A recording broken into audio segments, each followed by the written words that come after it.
You ready, Jerry? I'm ready. Just want to make sure you're ready, brother. Show me the money. Oh, you didn't know? Every day I'm hustling, every day I'm hustling, every day I'm hustling.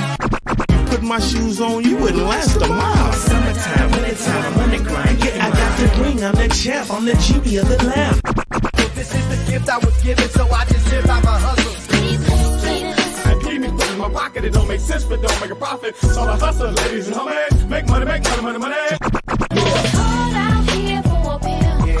Really tryna get this money for the real. I want to find a thing to save my life, so I hustle.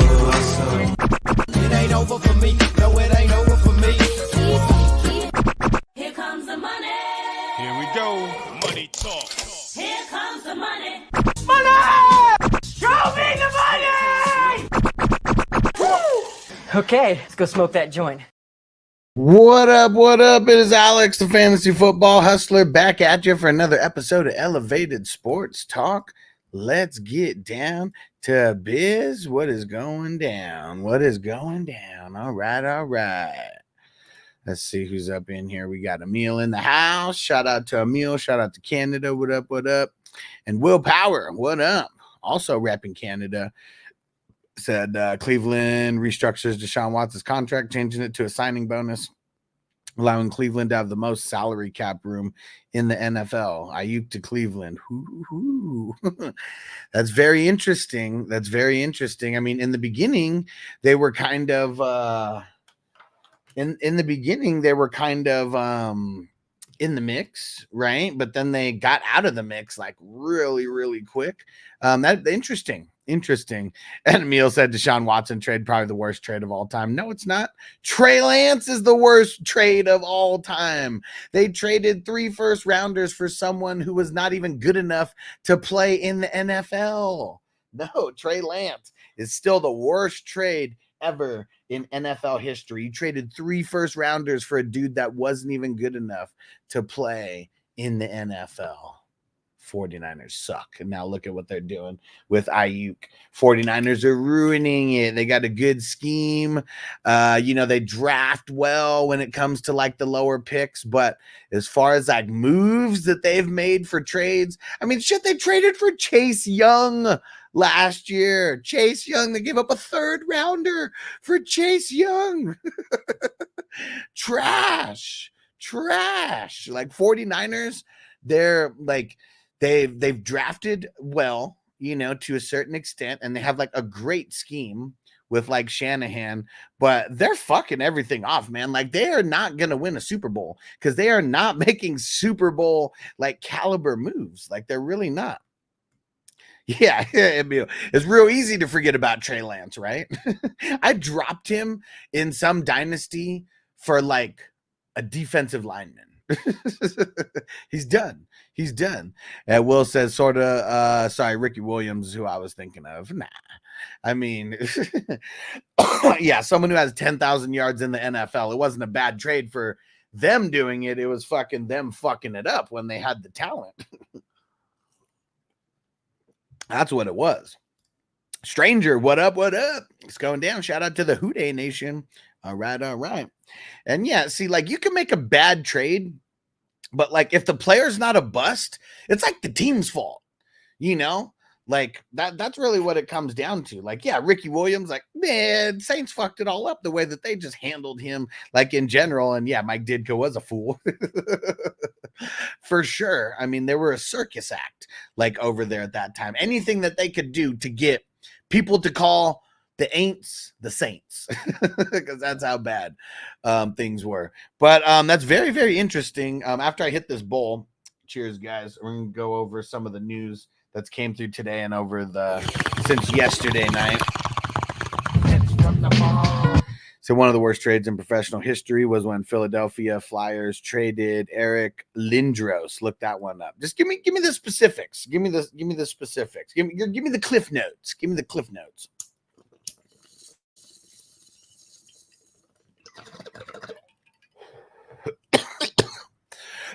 I thought the worst hockey trade ever was when those was when they traded for Gretzky. because like LA never won with Gretzky, right? Like I mean, you Canadians, you guys are gonna need to put me up on game, like because I'm pretty sure the LA Kings 2012, 2011, I went to the I went to the NHL finals, the Stanley Cup finals that year, and they said that was the first time that they ever won. Corey, what up, bro? He said live bright and early. I love it. Yeah, 8:30 a.m. pretty much Monday through Friday. Worst trade in sports history. Still Ruth to the Yankees. I mean, that started a 100-year curse. That started like a 100-year curse. Like that's insane.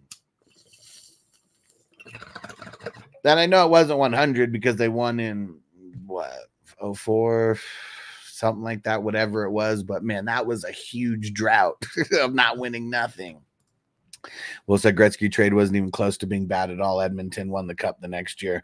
Okay, so I mean, so it was bad for LA, right? It was bad for LA. They got the great one, but yeah, I mean, didn't LA trade their like entire team like for him? Yeah, it wasn't a bad trade for Edmonton. It was a bad trade for LA, who gave up like everything for like the most popular hockey player in history. I mean, Gretzky's the great one, man. And he did win with Edmonton, right? Like, I mean, it's not like he got traded before he actually won, right? Let's see. The Nordiques acquired.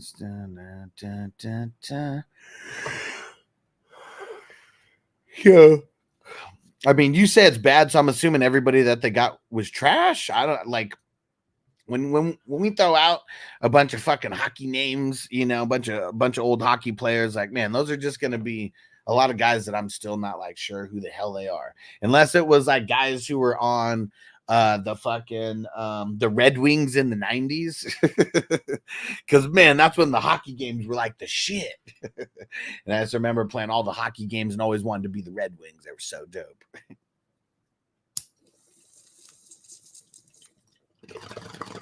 And let's see.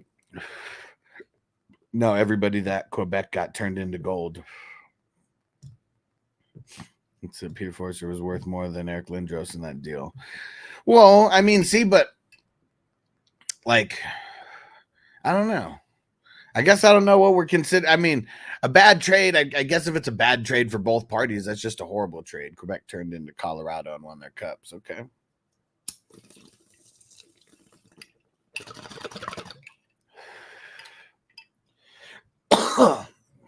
Yeah, and I guess like even the Wayne Gretzky, I just know they didn't win anything, so that's why I was calling it a bad trade for LA.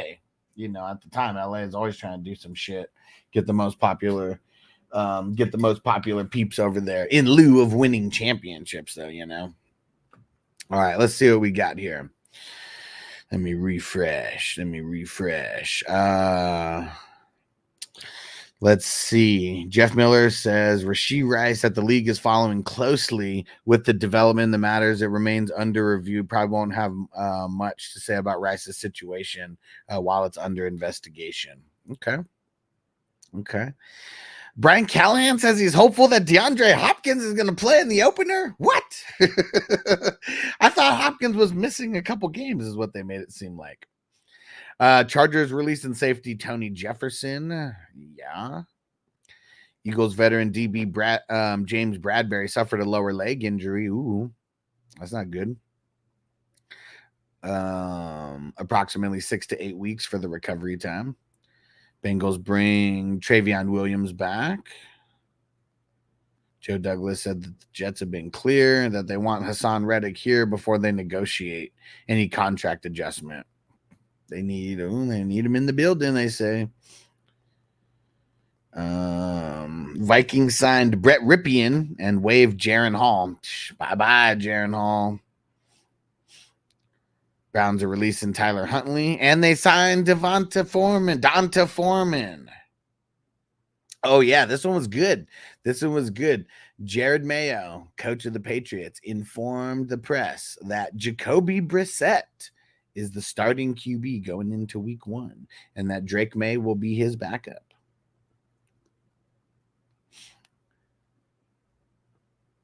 Let's see. Oh yeah, Chargers. They traded for Taylor Heineke.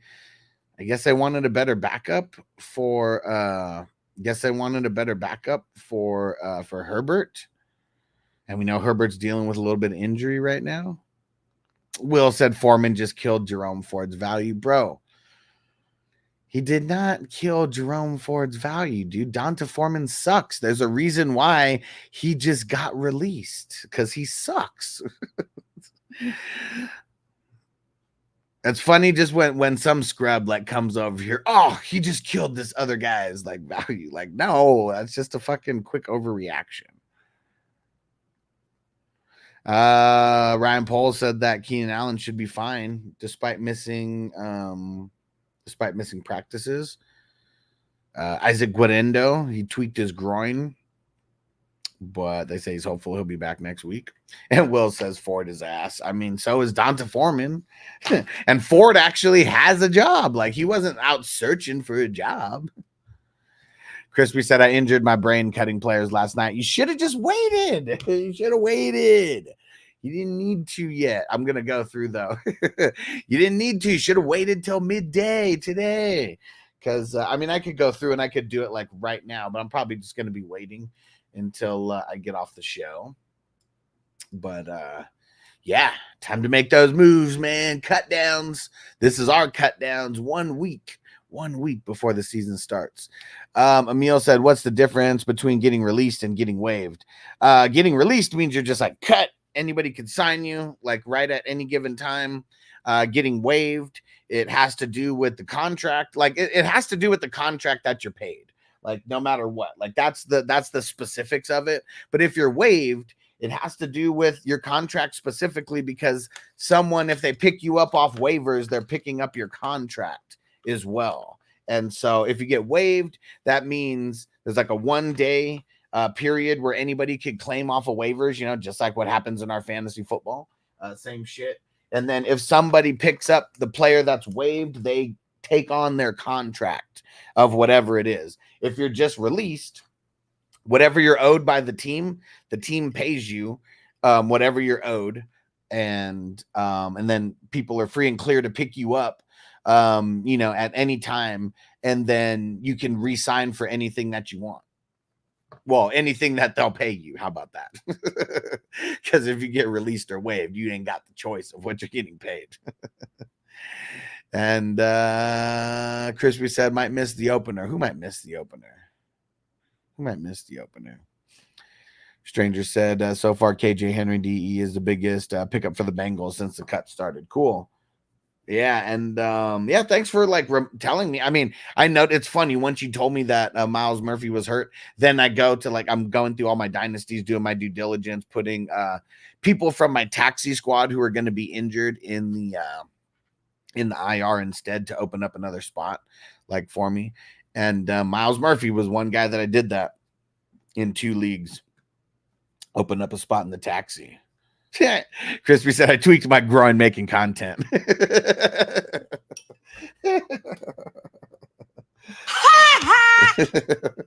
Oh, wow. You got to be shitting me.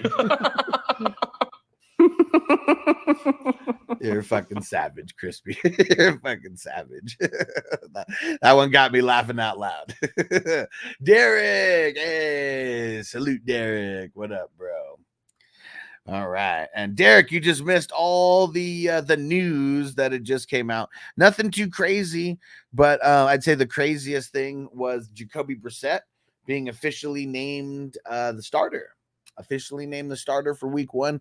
We have no idea how long you know that's going to be in place for.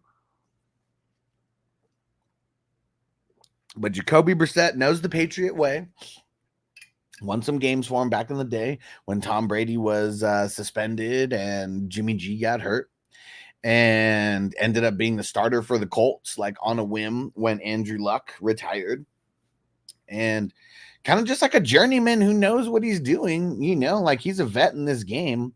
And it's probably way better letting Drake May sit for however long they let him. They could let him sit this whole year and that would be fine. Because what would you rather have? someone sit a year and get fully prepared, to take the start? Or would you rather have it be like someone like Mac Jones? They bring him in there, catches some people by storm. He does pretty solid, but then by year 2, completely fizzles out.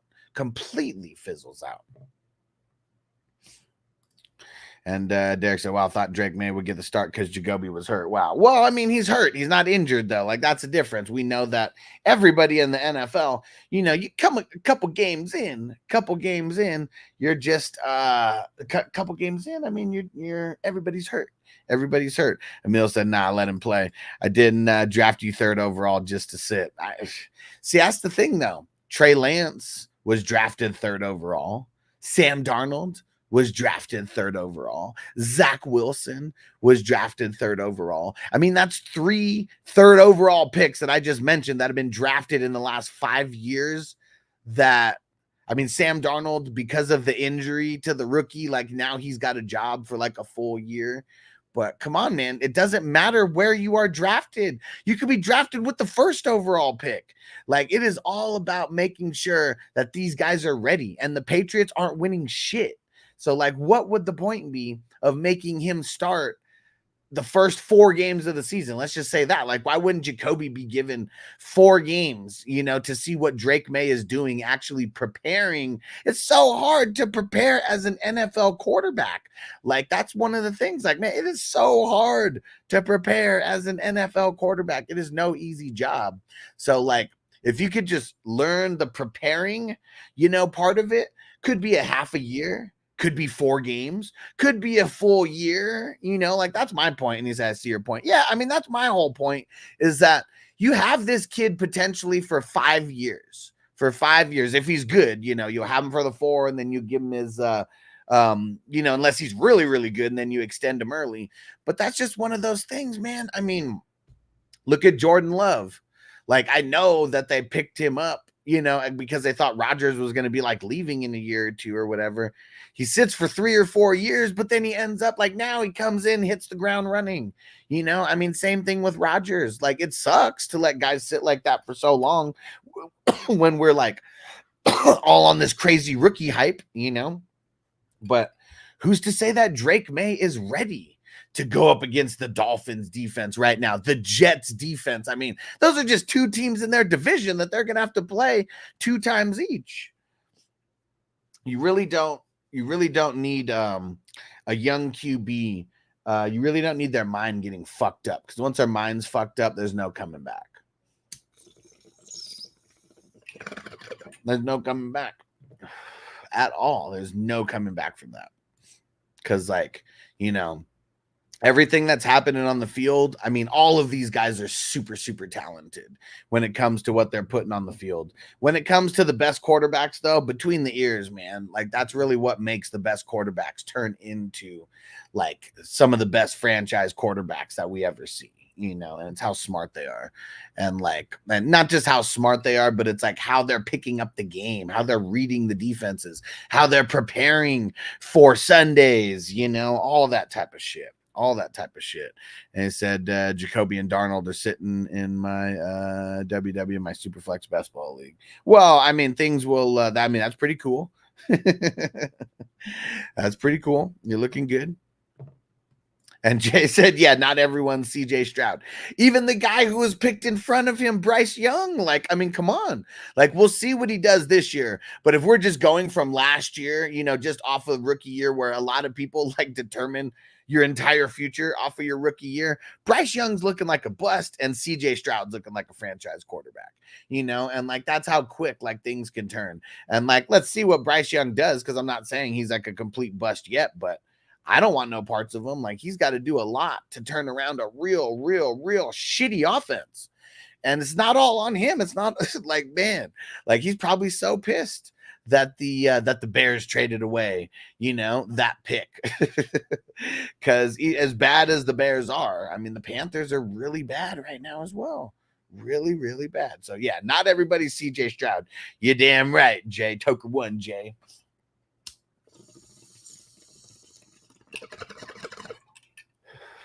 And no matter what, No matter what anybody says, there's more busts in the first round than booms. And no matter what, it is always going to be that way. It is always going to be that way.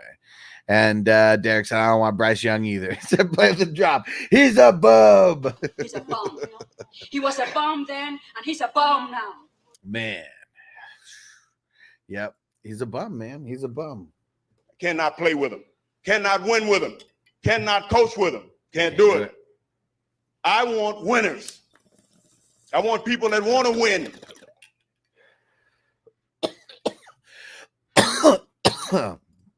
He said, yeah, when you jump in the sewer, you come out stinking like shit.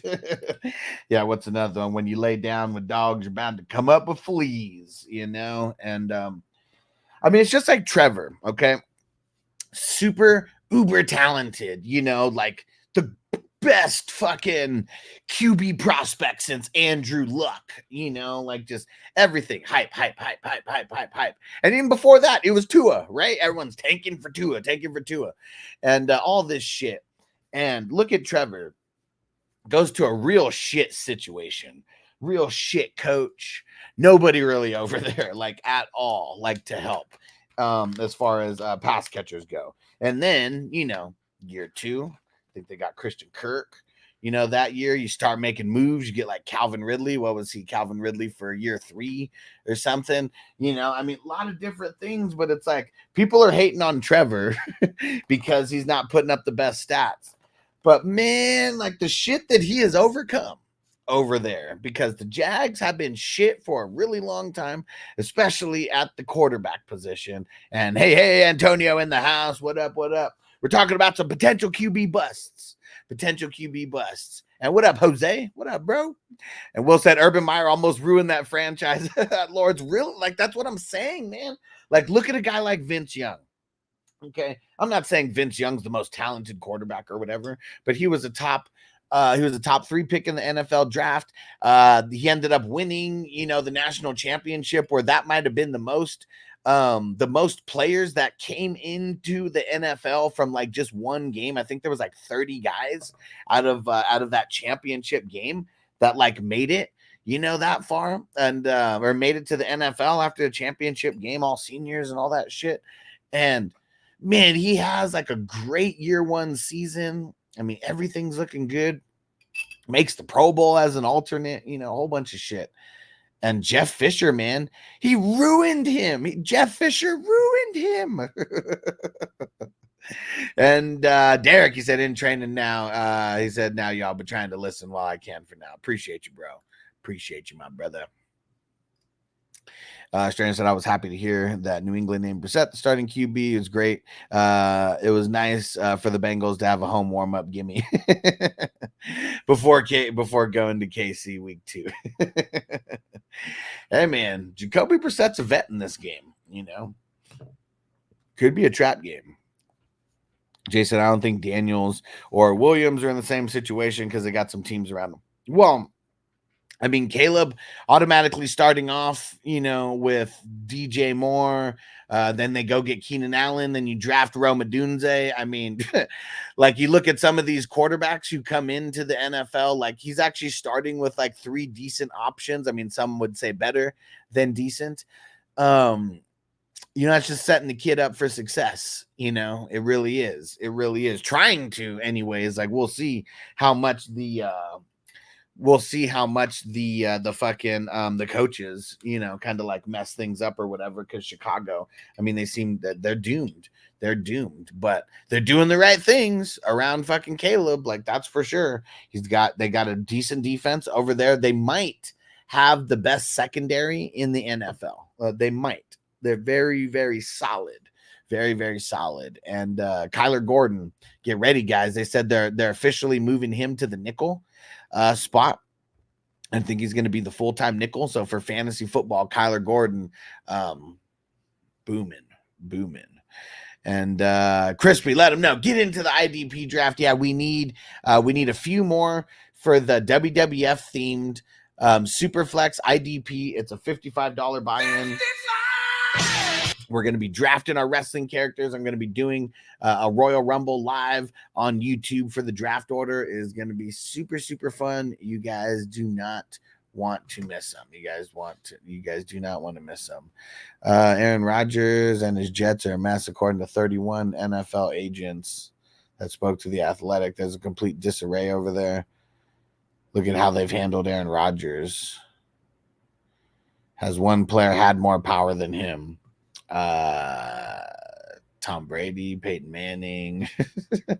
I mean, I think people are just hating on Aaron Rodgers. That's what it is, bro. That's what it is. And it said they've been unable to convert him into a team player. That's bullshit. That's bullshit. That's fucking bullshit, man. Like, go look at the shorts, on my YouTube channel that have to do with Breece Hall's interview. Like, all they're doing is praising Aaron Rodgers. Like, man, fuck those dumbass agents, like, just trying to stir up shit. Hell no, man. Everybody on the team, and maybe not everybody, there's a shitload of people on this team. People are hyped. People are hyped on Aaron Rodgers. Like, man, Breece Hall is so giddy about Aaron Rodgers. Like, man, they're fucking stupid. And Theo's excited to see Richardson again. People won't say he's good real life QB. People say he's people are hyping the fuck out of Richardson. Not me. I'm the exact opposite, and it's because people are hyping him so much. Hopefully he gets to see a full season of him.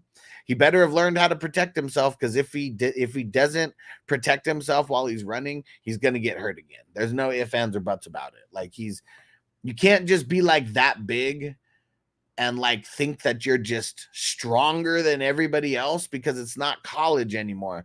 Now motherfuckers who are like 5'10", some stouted fucking linebacker can just just peel your cap back like real easy. That was his problem last year, trying to fucking lower the shoulder into motherfuckers, trying to bully people. But it's you can't bully grown men like out there like you could in college. Like, that's the difference with them. Johnny, what up, bro? Wes said Darnell Mooney sleeper of the year. I doubt it, dude. Mooney kind of sucks.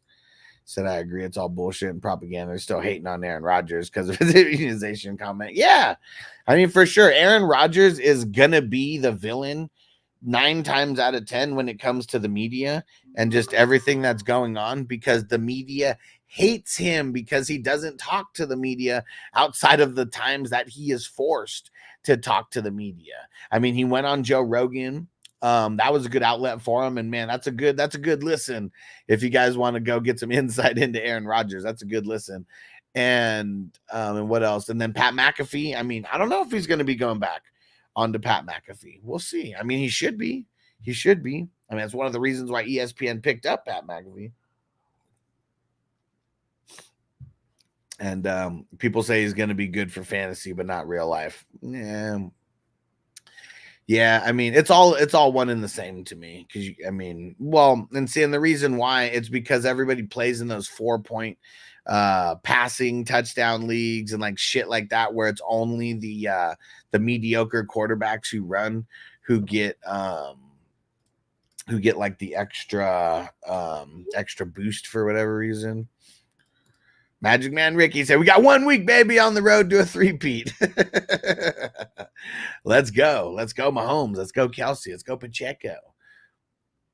Wes said Jake London going to shit the bed and Darnell will rise. I mean, I know it's easy to say that, this guy's going to suck, so this guy's going to be good. But outside of just that random, just thought that popped into your head, what's the reason that Darnell Mooney would just randomly be good? And what's the random reason that Drake London would just suck? Because I don't know. Darnell Mooney's always sucked. Drake London's only played with Desmond Ridder. I'm just curious. What is it? Theo said Rodgers is overrated. See, people love hating on Rodgers, man. Yeah, he's only a 3-time MVP. I mean, he only has 1 Super Bowl. Maybe that's what makes him overrated. But how many quarterbacks in the NFL, past, present, and future, will never have even 1 Super Bowl? Got to think about that. I look at Mike Hilton, 5'9", 180, and he stuck King Henry. I mean, Mike Hilton, he'll lay some wood. He'll lay some wood. And see, and that's what I'm saying, though. Like, it doesn't have to be some fucking huge 500-pound lineman. That's like the only guys who are going to hurt you. Like, man, if you make it to the NFL as a defensive player, more often than not, you can fucking hit. You know, like, you got to be able to hit. You're fast for sure, because everybody in the NFL is fast. I mean, even those fucking defensive linemen, super fast these days. Not everybody, but just as a whole. Emil said, no, Richardson's overrated for sure. For sure. Well said. Here's the thing. A lot of these newer players that enter the NFL don't understand what the definition of pro means. Guys are paid money to hurt you and do a job. He said they aren't boys.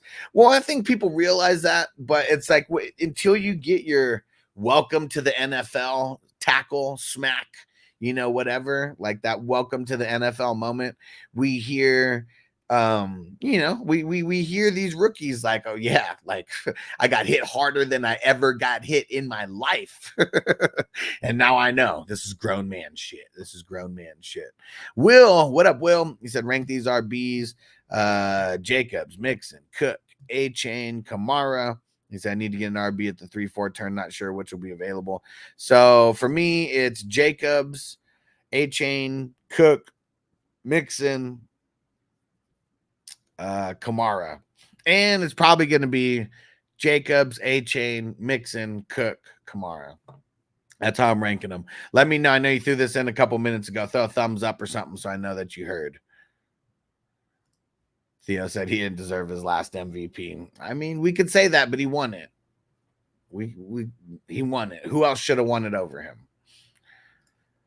He had 1,000 yards before. Now he has a better QB. Mooney case. I mean, 1,000 yards is not good. Like, I mean, 1,000 yards is not good. That's 58 yards a game. We got to stop acting like 1,000 yards is good. We have to. 1,200, that's different.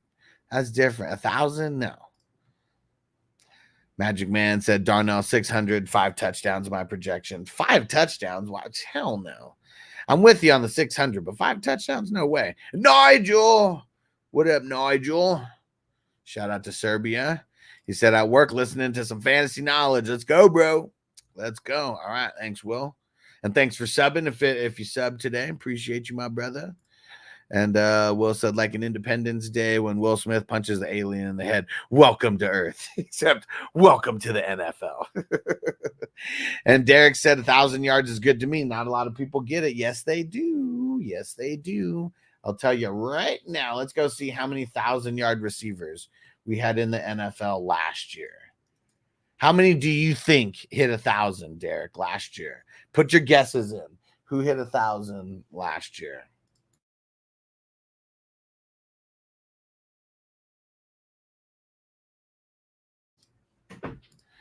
Said you're not elite, but you're good. But everybody's good in the NFL. Everybody's good in the NFL. And even if you don't get 1,000 yards, you could still average more than 58 yards a game. But throw it in. Throw it in. How many players do we think hit Someone needs your assistance in the 122. Thanks, Magic Man. Let's go see what the hell's going on over here. Got to go get my commissioner on. All right. There we go. Jay said my guess is 39. What the fuck? That's a fucking lot. For last year only? That's a lot. He said Tony Terrible never had over 1,000 yards. Man, fuck Tony. All right, let's see. Fucking Dale does, man. He's always fucking missing his pick and never sets a cue. And Jalen Carter is not even bad in the 29th round.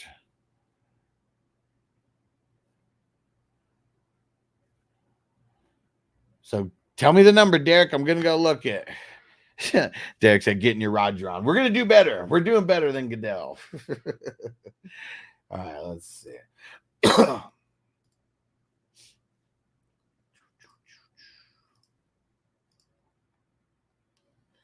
Dun, dun, dun, dun.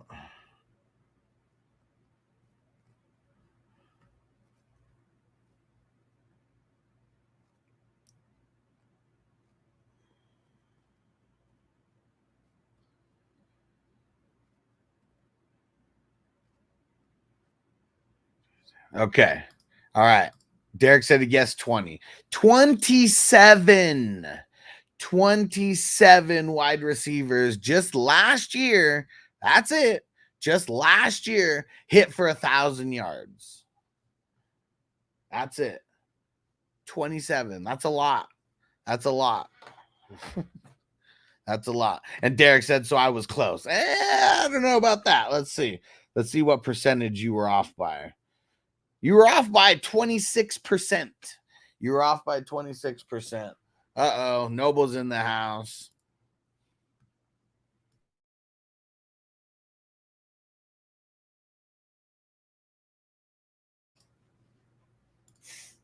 Giants said Godwin had 1,000 last year. Having him on my team sucked last year. Yeah, because unless like 1,000-yard receiver, like a lot of context could go behind that. And guess what? If you get yards in week 18, that has nothing to do with fantasy football anymore at that point. He said, so if you hit 1,000 yards, I think you're good then. That's just me. Well, yeah, I mean, I understand 17 games now. Like, I mean, I doing the research and looking at it and realizing that even going back to the 1990s and all that shit, there was always at least like 20 guys who hit 1,000. 1,000 mark is, I mean, it's a benchmark for like the season that's like good for the NFL. For fantasy, it's whatever. 1,000 yards in a season is not good. Is not good. Will said Noble must have a wife beater underneath his shirt. Said didn't recognize him for a second. What up, Bakes?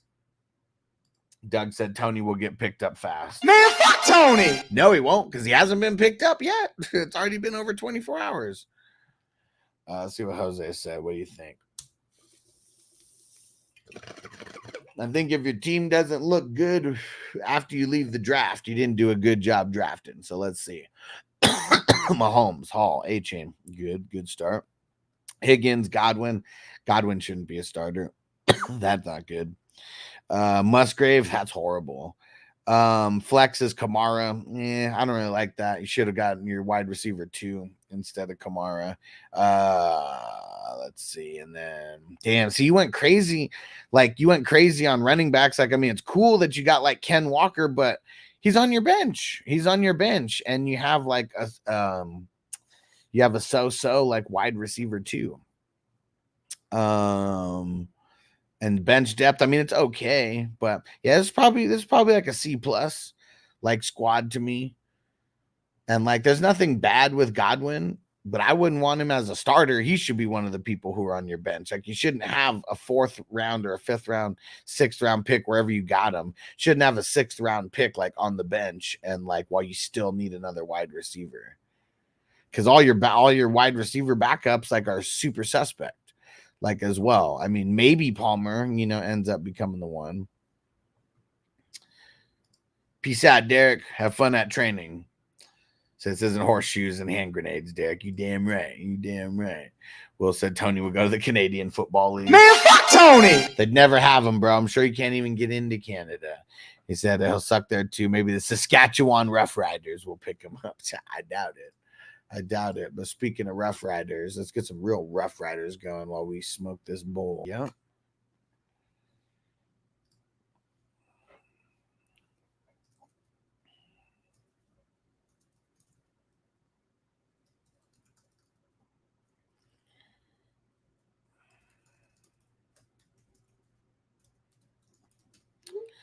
All right. So he's back in class with Mike Thomas now. And Magic Man, I think the NFL should do an expansion team. Seems like a lot of talent out there not playing. No, the NFL's not ready for an expansion team yet, because you got to have the quarterbacks. Like, that's what this is all about. Like, why do the other like football leagues not strive? It's like quarterback play, like if you don't have like really good quarterbacks, And the offensive linemen too. You got to have good offensive linemen, good defensive linemen, and good quarterback play. Like, I mean, you're not going to have good football if you're missing like two out of 3 of those things. So no, NFL's not ready for an expansion team yet. I mean, look at teams like the Texans, the Panthers, the Jags. Who is the other expansion team that's came in the last 30 years?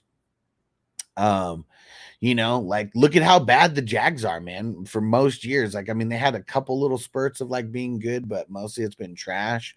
You look at the Panthers, I mean, they made it to the Super Bowl, you know, but you know, like, I mean, that was a lot was on Cam. Like, I mean, he put that entire team like on his back, and like they really couldn't compete when they actually got to the Super Bowl. But yeah, like, you look at some of these teams and it's like, do we want teams that are like easy dubs or like flashes in the pan? You know, like, I like the competition the way that it is right now, and you'd have to add at least 2 teams. And like, and even then, like, it seems like you'd need to add 2 teams per conference, or that would just be weird.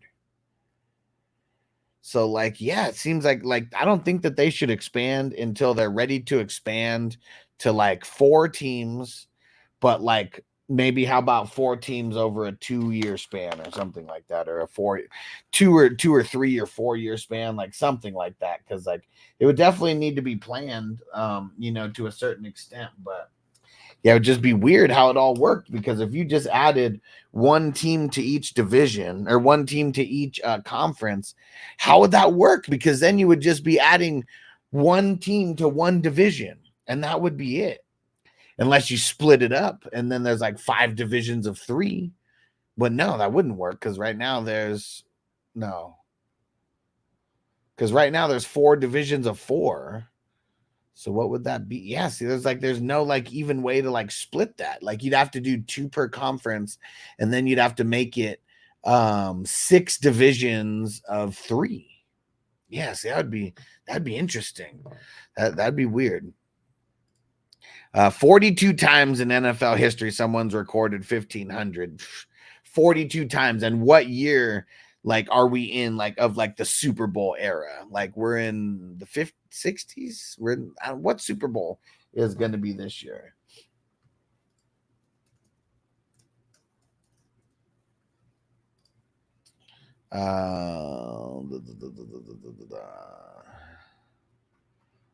So what number is it? What number is it? What Super Bowl number are we in?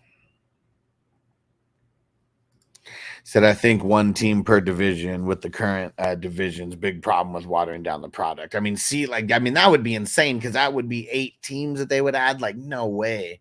No way. And Crispy said Jerry Rice also did that with a more heavy run game in the NFL for sure. Nick said, how many spots in the $11 draft? Let's go see.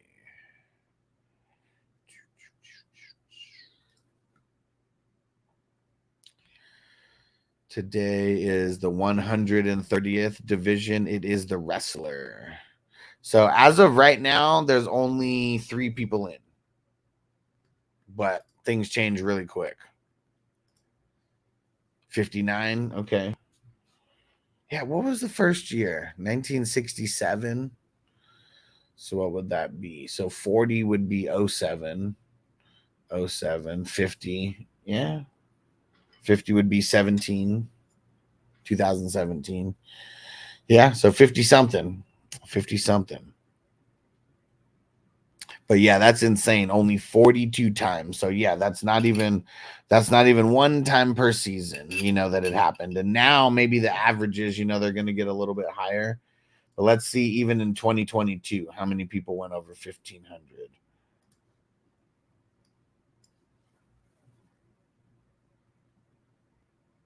Only 3. Amon-Ra St. Brown came close. But the year before that, it was Jefferson, Tyreek, and Devontae. That was it. Those were the 3.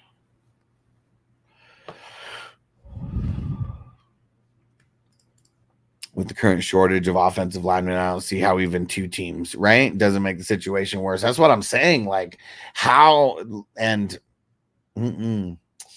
it's not ready. It's not ready. Yeah, we need more offensive linemen. You need more QBs. And really, like, that's it. Like, I'm sure you could fill with like running backs and wide receivers and cornerbacks. Like, that might be an issue. Defensive tackles, that could be an issue. You know, I mean, defensive tackles, the really elite ones are hard to come by. And I mean, I'm sure defensive edge. I mean, there's a shitload of DNs out there. Linebackers, I'm sure the linebackers could be filled pretty easily. But safeties, I'm sure those could be filled really easily. But yeah, cornerbacks, D tackles, offensive linemen, and quarterbacks. Like, that's the reason why they can't expand, because there's not going to be enough of them to create 2 to 4 more teams. Like, I don't even know how. Like, how would it even happen if it was just 2 teams? Like, that doesn't really even make sense, because 32 is such like a round number with everything they got going right now. Two conferences of 16, 8 divisions of 4. You know, you add 33, 34. Like, I mean, that changes up the whole schematics of everything, and nothing's really even when it comes to 34. You can't evenly split 34. Will said the number of 42 goes up in 2018. There have been more. I didn't look at the date of the article posted. Oh, okay. So yeah, there's more than that, because just in the last 2 years, 23 and 24, we had 3 wide receivers each go over 1,500. But it's like that's the elite mark, man. That's the elite mark, 1,500. Because there's 2 others, at least in 2022, that had over 1,400 yards. And same thing last year. There was 2 people who had over 1,400 as well. But it's like top 5 in the NFL yardage wise. I'm going to have to go for 14. Going to have to go for 14 hundo. Stranger said there are only so many guys in the world who are athletic, 6'5", 330. For sure. For sure. Theo said NHL had different size variations around 10 years ago. I think it's how the NFL will have to do it. I mean, that would be the only way initially, but that would be whack. That would be whack right away. What'd Ricky say? Don't do my number 34. He said that's hood. Yeah, right. And Song, what up, Song? What's going on, bro? Let's smoke it up, homie. Toker1J said every team can't be elite anyways. Go ahead and expand. Let the chips fall where they may. Well, I mean, it's not about being elite. It's not about being elite. It's about having 2 teams that come in that are just straight up dog shit. Like, that's really what it comes down to. Not elite.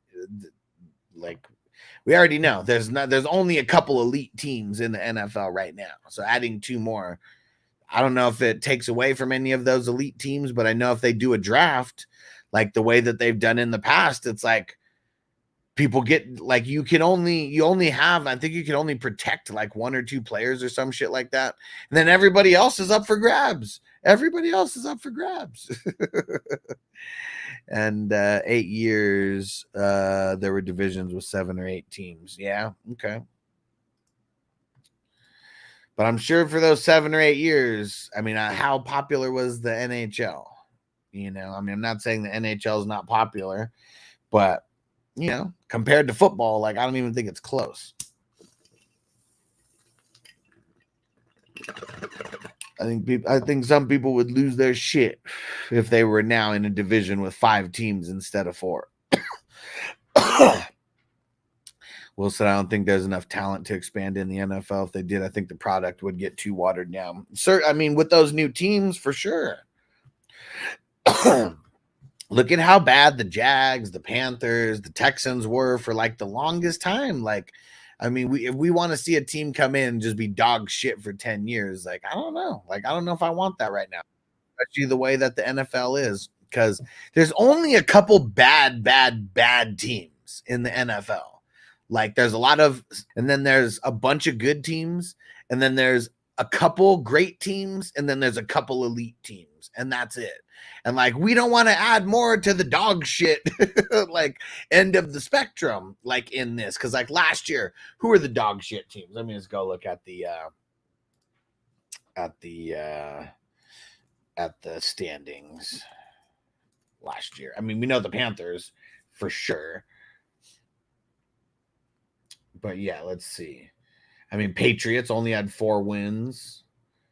But that was it in the NFL. That was it in the AFC. Only the Patriots had 4 wins. They were the worst. Chargers had 5 wins. And everybody touted the Chargers as like a playoff team. I told you, man, they are bums. He's a bum.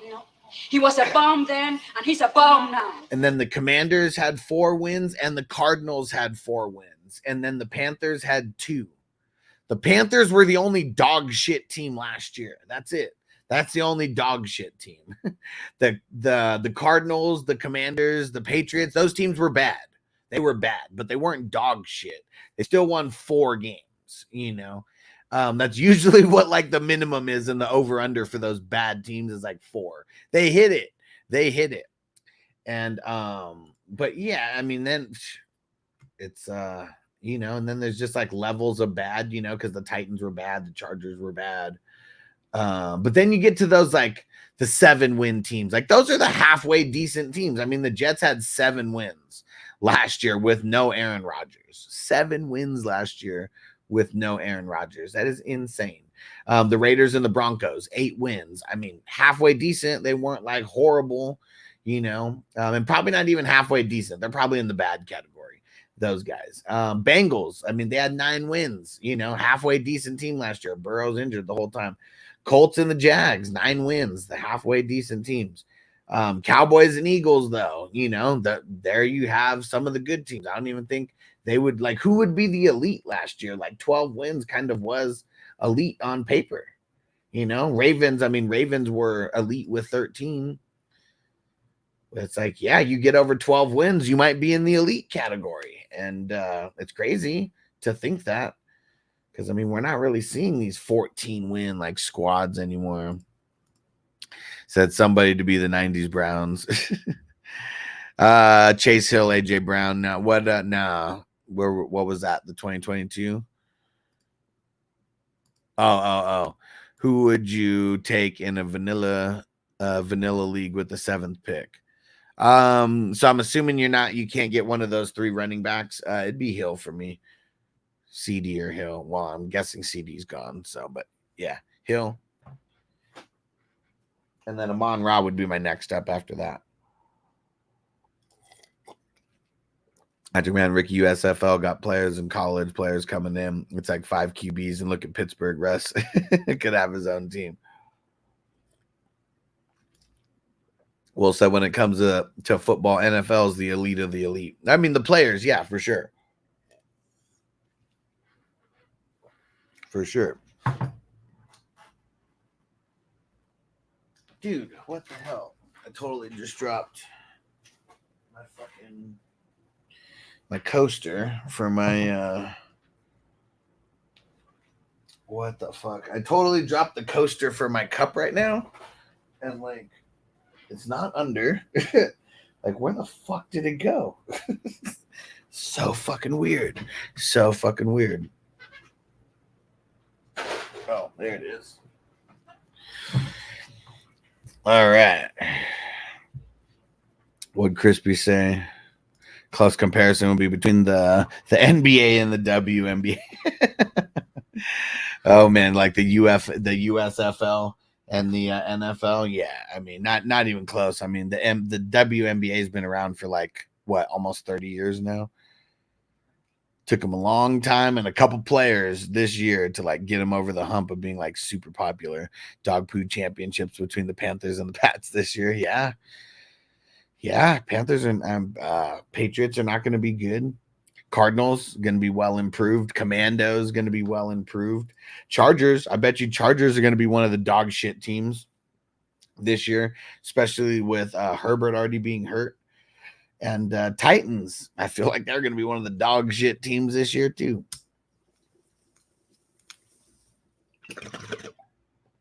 And you guys could keep doubting me on the Chargers, but they just keep proving me right year after year.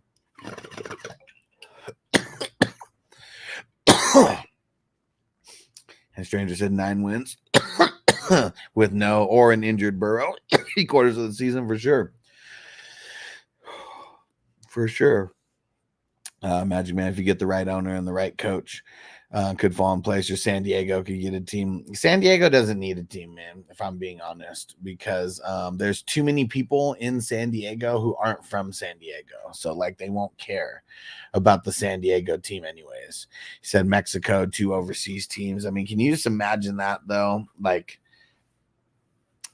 Mexico City, I mean, their stadium's dog shit. I mean, so you got to get a, better stadium. But could you imagine 2 teams playing overseas and now all these teams like have to go over there? Like I just really, I don't like, as good as that sounds, they just need to create something over there, like, and make it an expansion of the NFL somehow, or like a whole division, like overseas. Like, that's probably the only way where they could like make something like that happen. 'Cause it's just too hard, man. Too hard. So what the hell is going to happen when the NFL decides to start letting other countries in, England, Mexico, Canada, who have all expressed interest? They don't have to. They don't have to. Like, that's the thing. Like, it's probably more beneficial for them to pay the NFL or something, to like get games over there than actually like for the NFL to actually like have teams in those areas. So Bengals Jamar Chase wants a record-setting contract that tops Justin Jefferson deal by 1 penny per report. I believe it.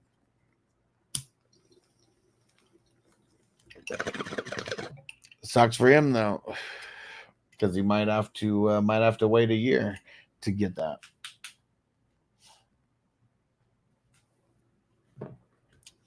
Magic Man said, I miss NFL Europe. Why? Was it good? I don't remember it. Was it good at all? Who were some of the give me a star from NFL Europe? Stranger said European NFL versus American NFL in the World Bowl. That'd be interesting. Because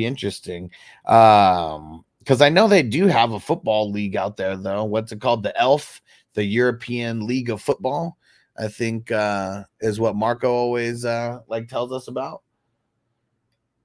So, I mean, they have other leagues. I mean, they have the CFL, it's just, it ain't nothing like the NFL, man. Ain't nothing like the NFL. And like, you really can't like decrease the roster size. Like, either, like, if anything, I feel like the roster size needs to be increased by like a couple people, but also hard. Then you got to pay more people. That's more people taking up, just the pool of money that goes to everybody. So I feel like that's just another reason why they'll won't expand past 53 players. I mean, they already made it where you can have a 54th member at the game, but they have to be a QB and they're inactive unless you have 2 injured QBs in front of them.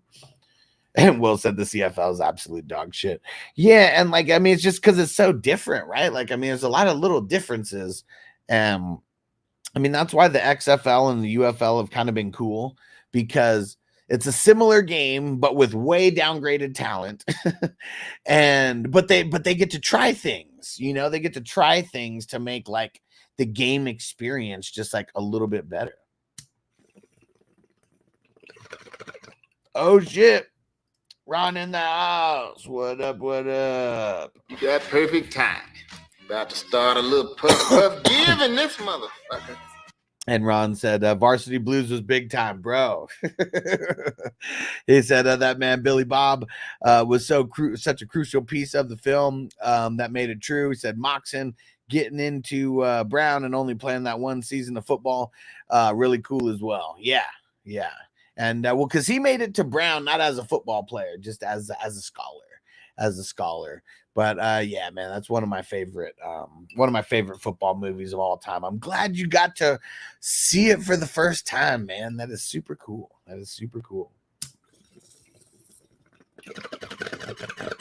I've probably seen that movie. I mean, it came out in 99. I saw it in the movie theaters. It's one of those ones Like maybe I haven't watched it every year of my life since it came out, but I know that there was multiple years that I saw it more than once. So like it's a 25-year-old movie. I definitely have seen it more than 25 times. Definitely. Bake said if Chase gets a contract before week 1, would you take him over Hill? No. I'm still taking Tyreek, man. He was on pace for 2 G's last year, man. Like, why would anything about it change? You know, like the way they use him. I mean, just how fast he is. He's so much faster. Like, he hasn't lost a step yet. You know, maybe when he loses a step, I'll stop considering him like that for like redraft leagues. But no, man, it's Tyreek and CD and Amon-Ra, man. Like those are the top 3. Especially you're talking about a vanilla league. Like they're the top 3 to me. I mean, so right now, Chase isn't even in the mix of like the top guys for me because of all the bullshit that's going on right now. Because you got to play it safe. Like, I mean, if this is a money league, I mean, you got to play it safe. Someone else who's ballsy enough to take him in the second round, like they're going to be the ones who end up, you know, getting the what the hell happened? Those are going to be the ones who make shit happen for sure.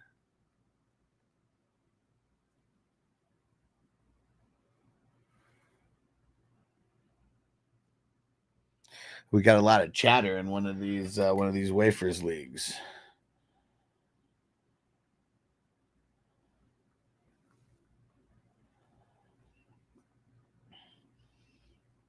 Hold on one sec.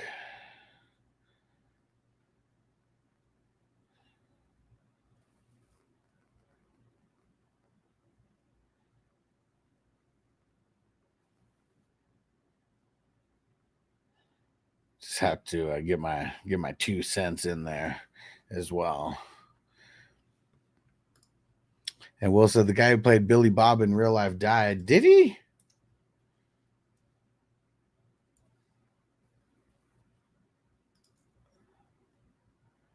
Hold on.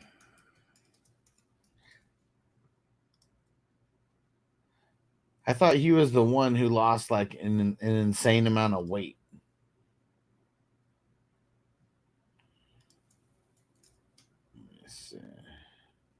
Billy Bob cried. He's a bit of a crier.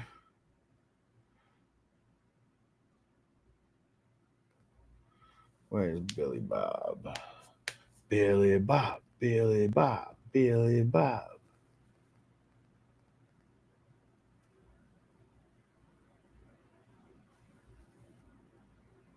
Dang, why is it, man, is he not on here?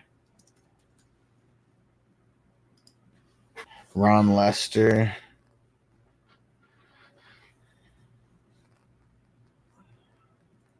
Yeah, died in 2016. Damn. RIP to Billy Bob. And he did lose a shitload of weight. He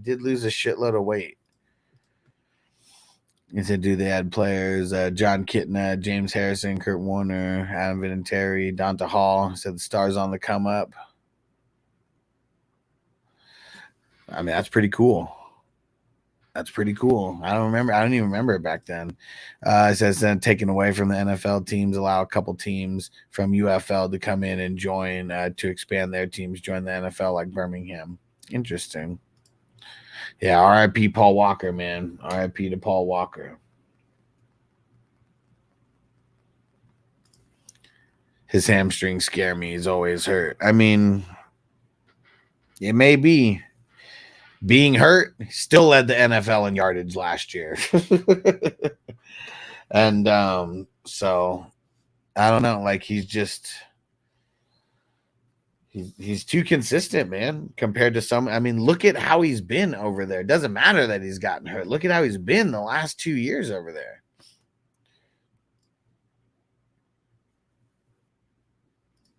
So, but you're right. He's elite and he's been practicing. Yeah. And like everybody's hurt right now, but I know it sucks with like the hamstring. But yeah, I understand. But that's my stance though. Tyreek, CD, Amon-Ra. Like if I can't get one of the 3 RBs like this year, it's going to be one of those 3 wide receivers. at least do my best to get one of those, because all those guys could go top 6. If you don't have a top 6 pick, you might not be able to get them.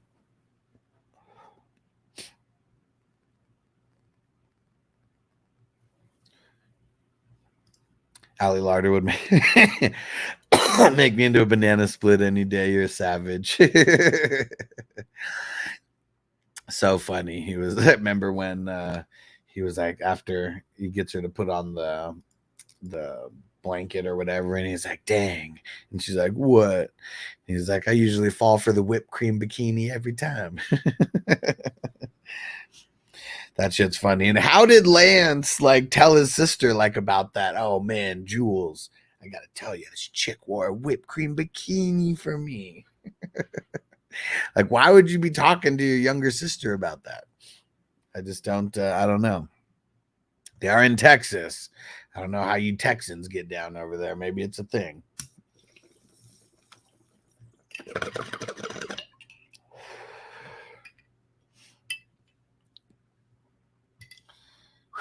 All right.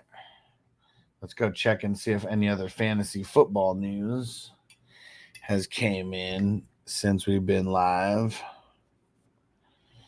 Let's see, because we're all the way live. No way. Vikings say that Myles Gaskin will be the kick returner and RB3. Uh-oh, Myles Gaskin just got a little bit of value, like this much, like that much value. That's fucking hilarious. He's back. He's back. Let's see. Doubling back to the call on the Chiefs, Brian McCarthy said we don't anticipate he'd be placed on the commissioner exempt unless there's material that changes in the case. Interesting. Interesting.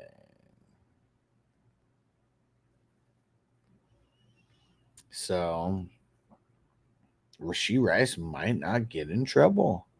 He legit might not get in trouble. I mean, not for this year. I mean, yeah, Jay said hell in the 129th yesterday. Bijan went 12th. Yeah, for sure. And I mean, I'm talking about single QB leagues. He said vanilla league. So you, if you ever hear anybody say vanilla league, it means like single QB, like all the basics, all the defaults, and everything like that. And like that in the league like that, like he ain't going 12th. But yeah, I mean, that's why I love the super flex IDP, because you might actually have a chance to get Bijan or Breece Hall at the 12. It's not happening in those single QBs. Like, you might not even be able to get one of those guys at the 4th or 5th pick in the single QB leagues. And Ron said when Lance was getting that coochie on the dryer, he said, and Billy Bob runs in, puke and rally. Now you guys are hungry. Left a few hot dogs in there. Oh man. And yeah, they're getting crazy, man. And Charlie Tweeter, he was always my favorite character back in the day, just because of how wild he was. But yeah, he's wild. He's wild. Scott Conn, man. Scott Conn. He's been in a lot of different things that I like Gone in 60 Seconds, Varsity Blues. This was the first one. His dad, James Conn, Hollywood veteran, legend, whatever. And yeah, and then even going to him being on one of my favorite shows of all time, Entourage. Will said Myles Gaskin helped me win my fantasy league on Christmas Day a few years ago with Miami. Allowed me to defeat the guy who had Alvin Kamara with 5 touchdowns on that day. Wasn't it 6 touchdowns that he had on Christmas Day? Wasn't it 6? It's just so insane, man. Ron said Scott Conn's best role was Into the Blue, also with Paul Walker. Yeah, I mean, that one's a pretty good movie as well, Into the Blue. And that's the one with Jessica Alba swimming like in the ocean. Like, oh man. That's usually a part of the movie that gets rewound a couple times. Like, man, just insane. But yeah, Scott Conn, he's the man. Yep, Ocean's 11 as well. Good call. Yes, sir. And that's so funny because he's the one in the car, remember? And it's like he's racing like his brother. His brother's got that car or whatever, and he souped it up like crazy. And he's in like a big ass monster truck, and it's getting so close that they just just goes over just a little bit just to like run over the car to make sure he seals the victory. Yeah. Scott Conn, he's the man, and he plays a douchebag more often than not. But one of the things that like he's like, I don't even want to mess it up, but he's pretty much like a karate or a jujitsu or like some kind of like mixed martial arts like guy where he can like fuck anybody up. At least that's what he says, any normal person, you know. And but like the amount of training that he's put in in whatever type of martial arts that he's doing, or mixed martial arts, who the fuck knows. But that's something about Scott Conn. He's scrappy, and he could twist you into a pretzel apparently.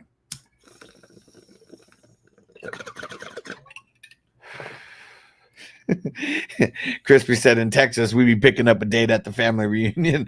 Just how close a cousin are you?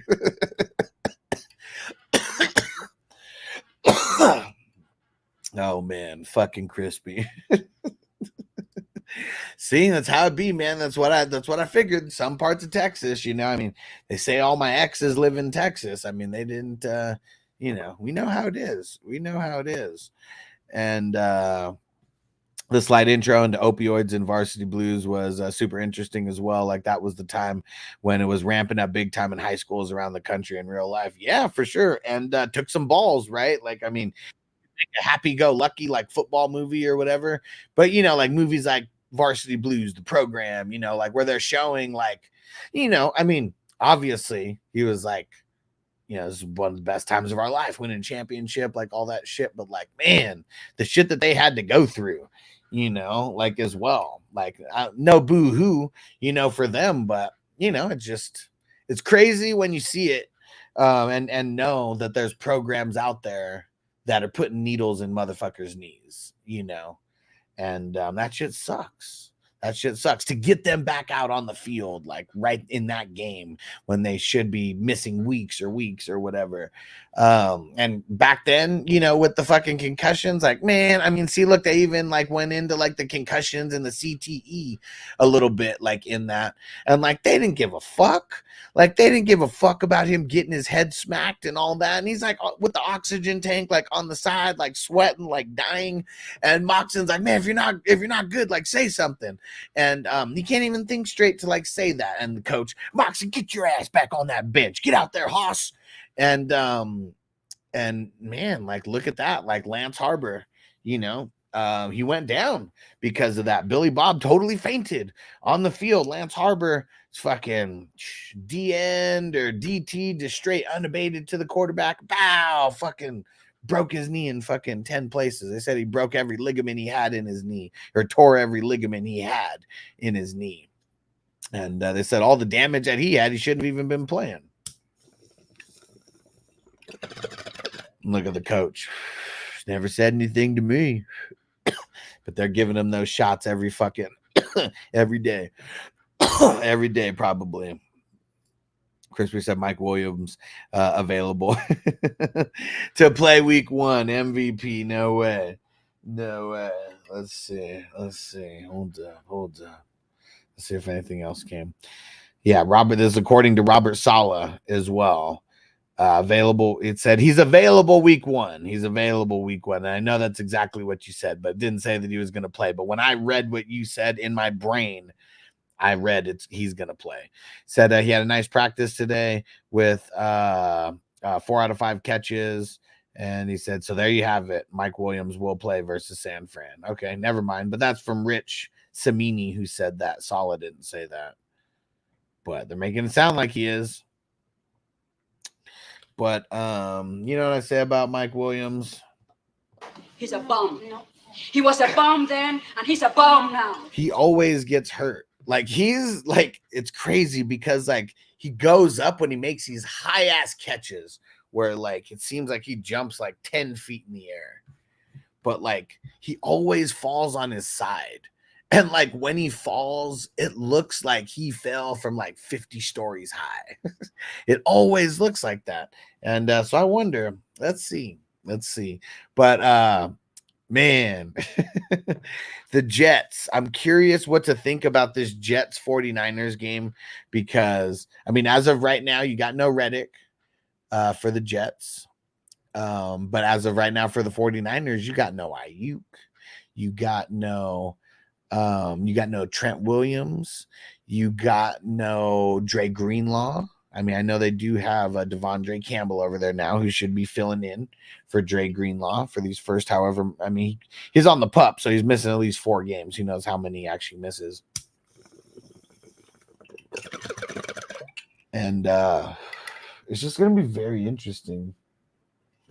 It's going to be very interesting. And I wonder how morale is for the 49ers right now. And they're not playing on turf, right? I mean, that's what fucked up Rodgers like last year, playing on that stupid ass turf.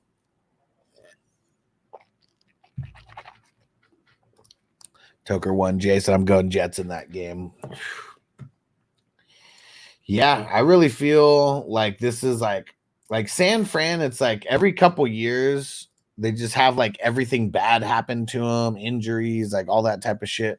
Their front office isn't making it any easier on them because not making Ayuk and Trent Williams a priority. If that carries into week 1, like good luck, because that's just going to set them up for failure right from the beginning. And now just in their division, Cardinals are better. I don't know if I'm going to say Seahawks are better. They're probably the same as they were last year, but I feel like the Rams are going to be better. You know, I mean, I know Puka's a little bit hurt like right now, but Cup's not. And that was like one of the reasons why the Rams, like, I mean, I don't know. I don't even know if that's why they would have in our head, like why we would have thought they got off to like a slow start because no Cooper Kupp. But yeah. 7 days, baby. 7 days. 6 days, whatever. Next Thursday.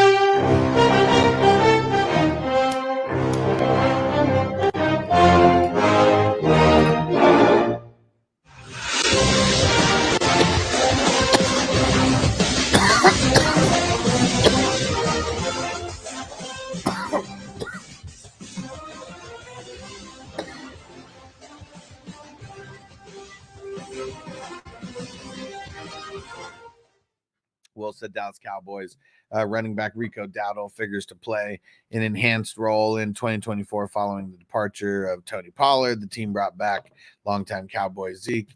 And I really don't think Dalvin Cook is going to be much of anything. Like, I mean, is he going to eat into Rico? Maybe a couple, touches here and there.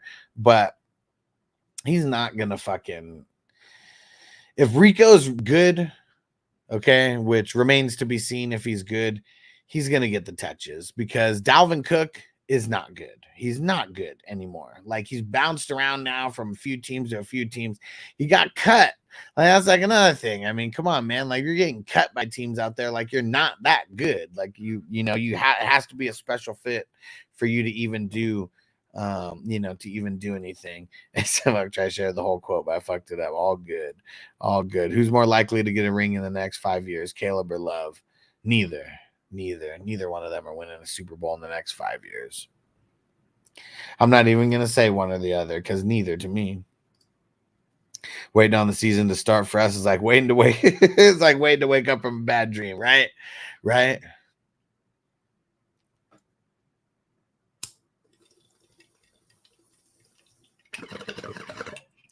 Fish taco lover, you're a loser. I'm on YouTube right now, you weirdo. Man, we got a hater over there on Rumble listening to a pothead talk about fantasy football. Man, we know about you conservative fucks over there. Like, oh, weed makes you stupid and not good at anything. Tell that to Michael Phelps. And so I think you covered it, but Tyler Huntley released from the Cleveland. Yeah, they had four quarterbacks on their squad. So I mean, you had to know that one of them was going to get released because like teams aren't carrying more than 3 quarterbacks. And if they are carrying more than 3 quarterbacks, usually one on the practice squad. So maybe he comes back and plays on the practice squad. But I'm so curious if they try to move Jameis.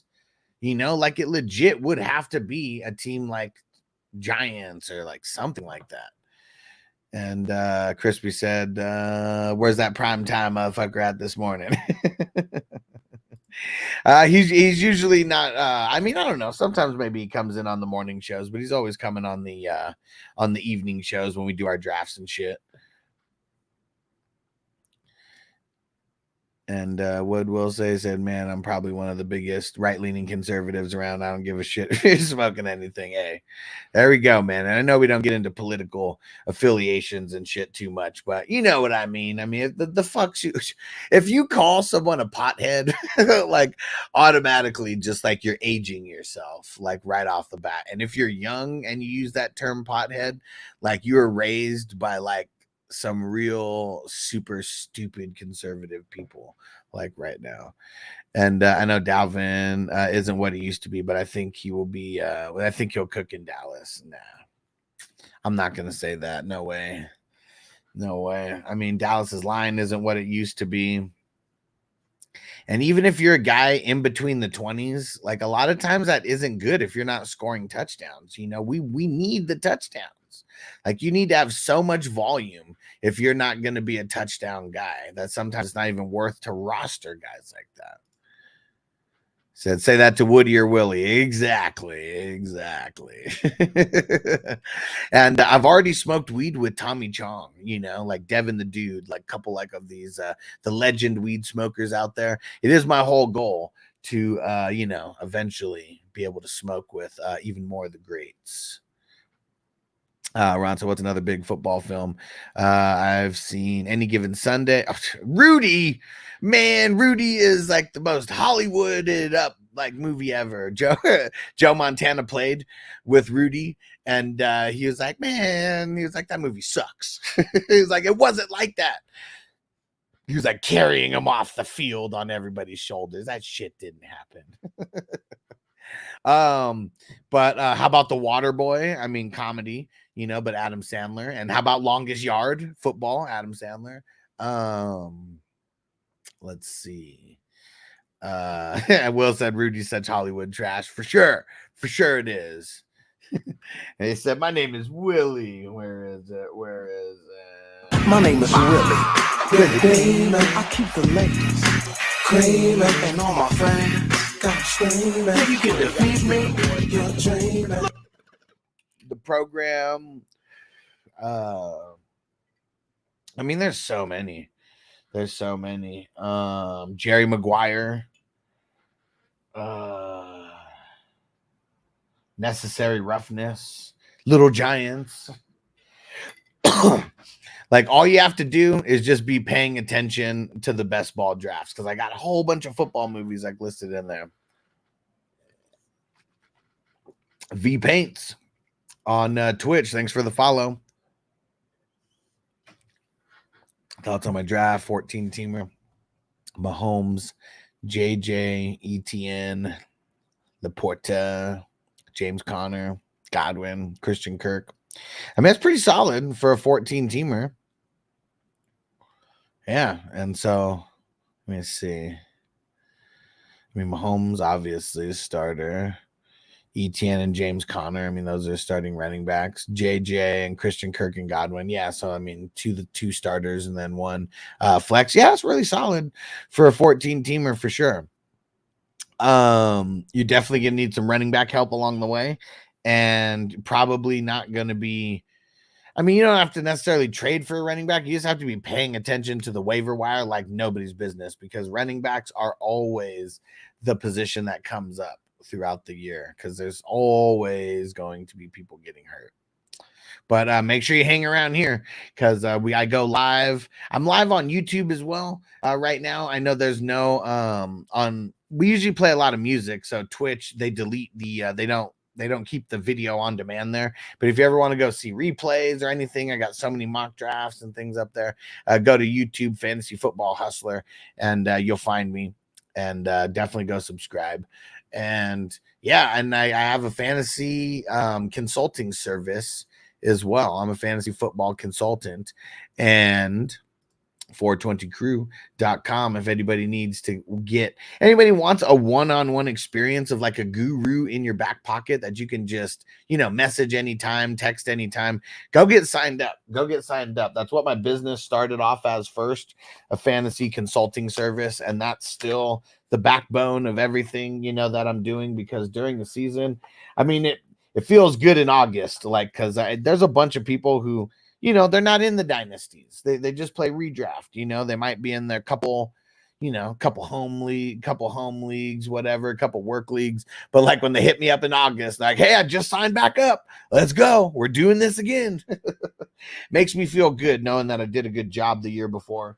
And I know not everyone's going to stick around in the off season, because not everyone is paying attention to football in the off season as much as we are, doing our drafts in February, March, and all that shit. But yeah, 420crew.com. Go get signed up. And Will said, take Chubb and stash him on your IR. There's no chance in hell that Nick Chubb was not drafted in a 14-man draft. Draft day is a good one. I like it. It's like the only time the Cleveland Browns have ever done something good. So yeah, that's a good one. And they say, yeah, I've seen both replacements and the water boy. He said, oh yeah. It ain't no guess as what it's gonna be. For sure. And Doug said neck crack time.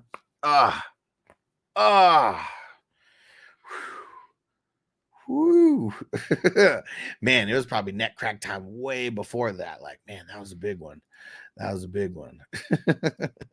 Shannon, what up? I've A-Chain and Richardson held over, was thinking 2 more running backs, 2 more wide receivers.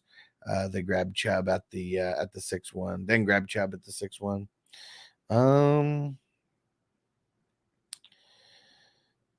I mean, give me a little bit more insight into what you mean. I'm reading it. Oh. There we go. That's what it is. Views on taking Nick Chubb after having your set rosters. I'm good with that, because you're going to stash him on the IR, and it depends on how many starters you have, because that could be different for everybody else. But I've seen him, like, now that people know that he's like missing 4 games, he's going later. So you have to know your room. You have to know your draft mates and know if anybody would jump for him. And if you think that anybody is going to jump for him, yeah, take him as like your first bench spot and just knock it out. But you might be able to wait. I mean, in a 12-team super flex draft that just happened last night, Nick Chubb went in the 13th round. And to give context, before that, he was getting drafted in like the 8th, 9th, or 10th round. So no matter what, he's already going to be going later, because now he's for sure on the pup, not playing for at least those 4 weeks.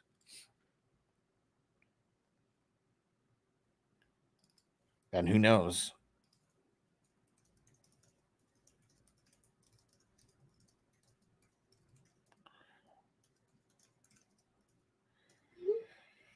All right. Finally sent the login for me for our man Todd. There we go.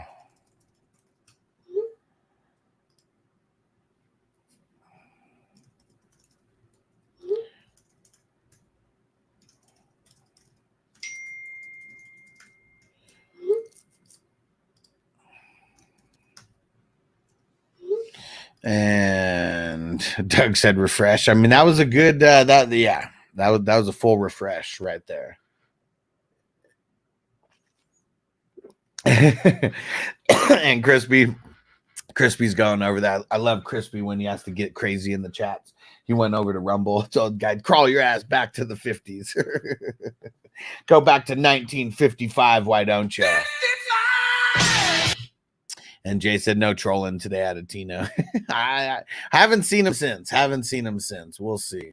We'll see what happens. And there's going to be trolls, and, it's going to happen.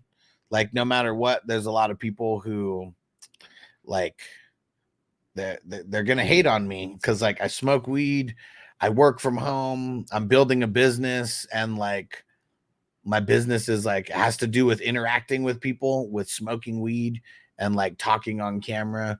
And like, there's always going to be people who are like jealous of me for doing that. And so like, no matter what, I know that there's going to be some haters that are coming around. And I think it's on me to like not pull up those, not pull up the comments.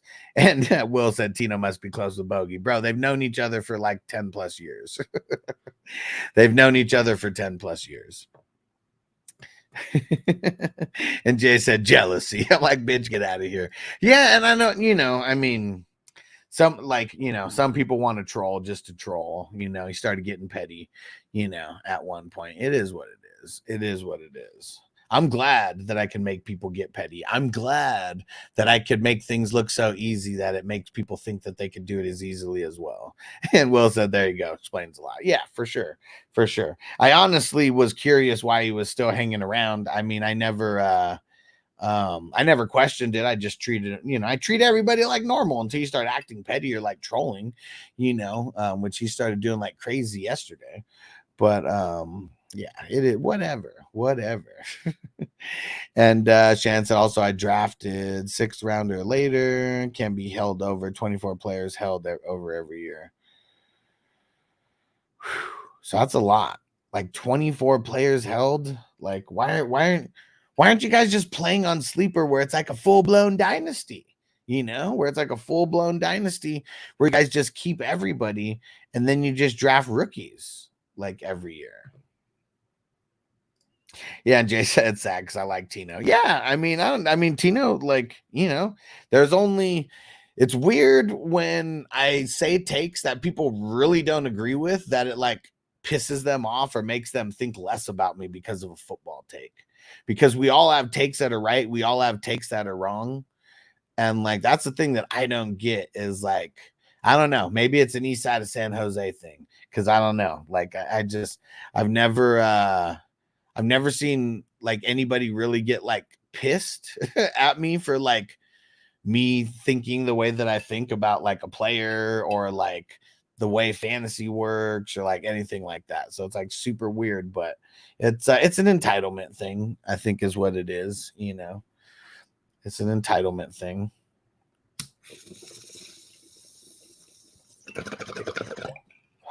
And my whole thing is everyone's entitled to their own opinion. I thought. And it's super weird when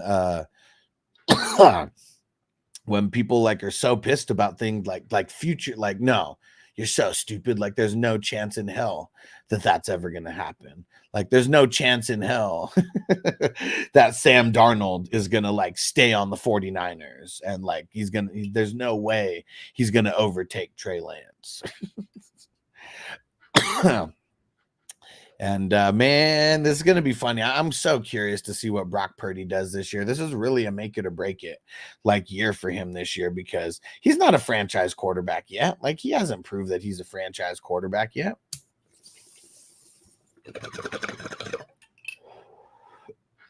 Because guess what? Jimmy G did like the exact same thing. The exact same thing that Brock Purdy's doing right now. Jimmy G did also.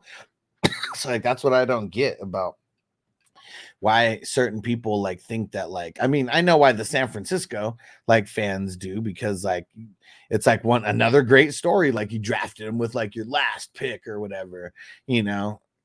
It's so funny how like they can scout the talent like that, but they missed on Lance like that fucking big.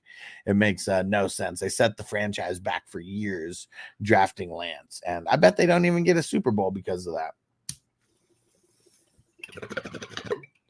Because teams in the AFC are better. They ain't beating the fucking Chiefs. Probably wouldn't even beat the Ravens. And I feel like that's the AFC championship right there. I don't think they'd beat the Bengals. But let's see what the Bengals so we'll see. We'll see. What is the best last pick in a draft that you ever made? I don't know. I don't know about that. That's a good question, though. I'm surprised I don't know the answer to that. But I feel like it's not the last pick in the draft. The last pick in the draft for me could be the first person off of my team. But like big waiver wire like pickups that led me to a championship, that's happened a lot. That's happened a lot. I mean, shit. I remember back in 2012, James Jones and Heath Miller, getting them off the waiver wire, and like the insane run that those guys went on. Like James Jones, I think went 8 weeks in a row with a touchdown or something like that. Like having him in my flex back then with starting 3 wide receivers like as well, and having him as my fourth. A guy who fucking a fourth who's like 8 games in a row, just touchdown. Like those were like 2 huge pickups. Nick Chubb though, that was my greatest pickup of all time. And so like I was in 8 leagues that year. That's 2018. I got Mahomes on multiple teams. I got CMC on multiple teams. I got on 3 separate teams that I won championships with. I had each of the top 3 wide receivers. I had Devontae on one, I had Hopkins on another, and I had fucking who's the other one? Hopkins, Adams. Damn, who is the other one? And Michael Thomas. That was a huge year for Michael Thomas. Those are the 3 that I had. And I'm pretty sure they all finished like top 3. And I had each of them on like one team that I won a championship with. And every league that I was in, Nick Chubb got drafted. And I was laughing at him like, I'm glad that you're drafting him. Let me draft somebody better. And I can't wait until you drop that motherfucker. Everybody, all 8 leagues that I was in, dropped Nick Chubb. And then we get the news that Carlos Hyde has been traded. And I got the news because I'm on Twitter that Carlos Hyde has been traded to the Houston Texans. And I saw that. And like, I remember I was typing on the computer and it came up on my phone and I was like, oh shit. And like, I pick up my phone and I'm like, this is not a drill. Come on. Get him here. And I got him in all 8 leagues and I was like this. Oh, fuck. Yes. Like I was so hyped. I screamed out loud. Fuck yes. All 8 leagues. No fucking way did that just happen. No way. And like, I got so many text messages and like even one person called me. Like, man, it was the greatest feeling ever of picking up a player. Greatest fucking feeling ever. When you get that many text messages from people saying, fuck you. I got a call from someone who like stopped teaching in class to go pick him up and he still wasn't fast enough. Luckily that happened on a Wednesday, where it was already free agency. And man, it is awesome.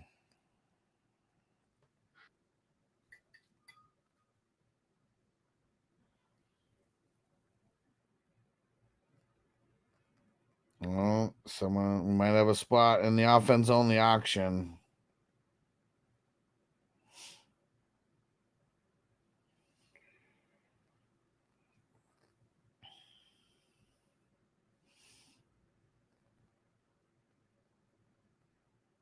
All right. But yeah, that was like my best pickup like ever. It was Nick Chubb.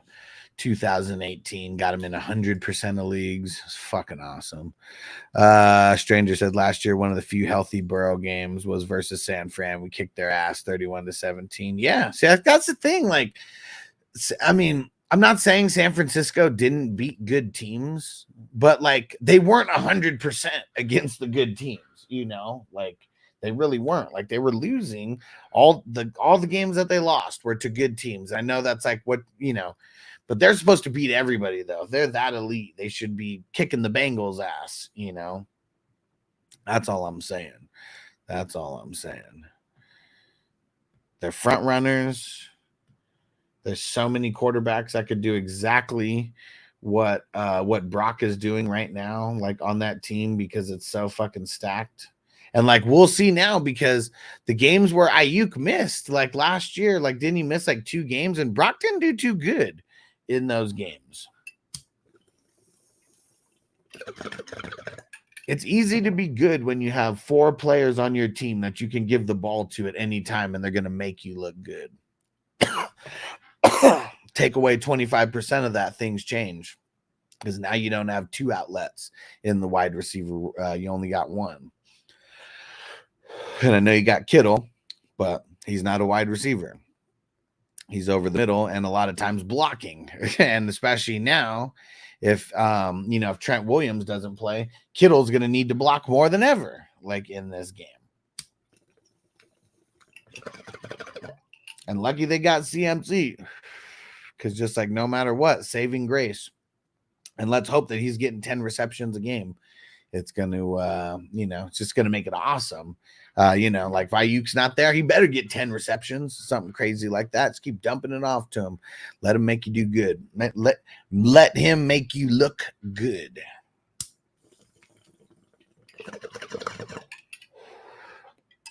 Oh, yeah.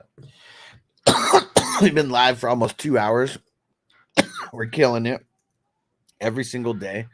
And I appreciate you guys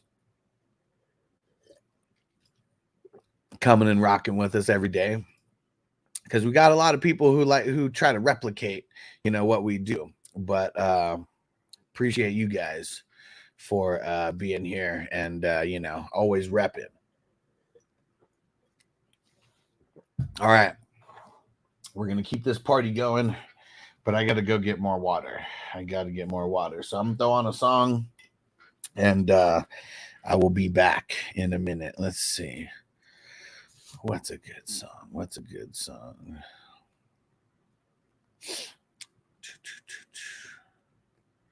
You know what? This one. So one person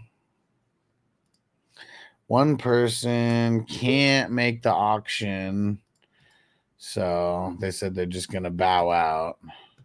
So we got 1 spot left still in the Superflex offense only auction draft.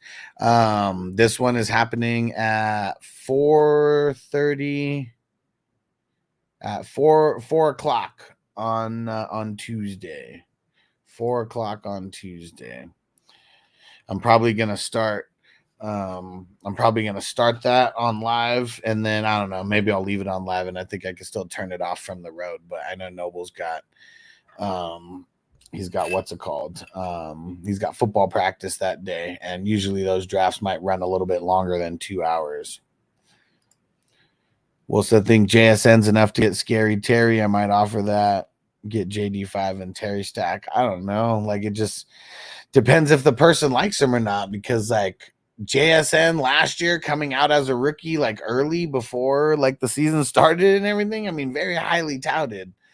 Like now, like it's really like it depends on what the person thinks about him, because there's some people who don't think too highly of JSN, and there's some people who love him, so a little bit he's got to find the right guy. That's really what it is.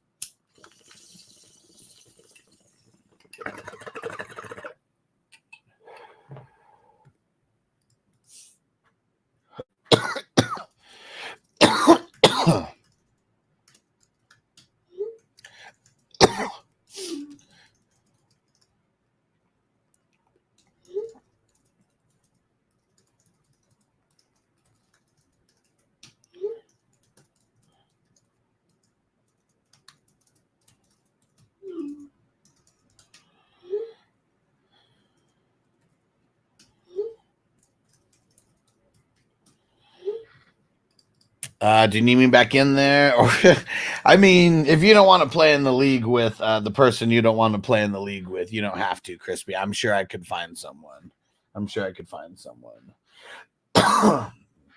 But if you want to make my life easier, you could just say you're in.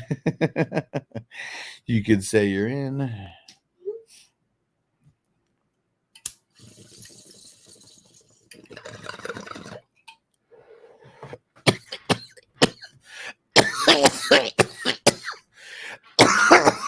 I don't think anybody noticed. I think they saw it right away, and I think someone laughed. I think that was about it. Maybe you had one of the emojis, the shocked emojis, maybe one of those, but I don't think anybody really I don't think too many people commented on it. I don't even know if anybody did.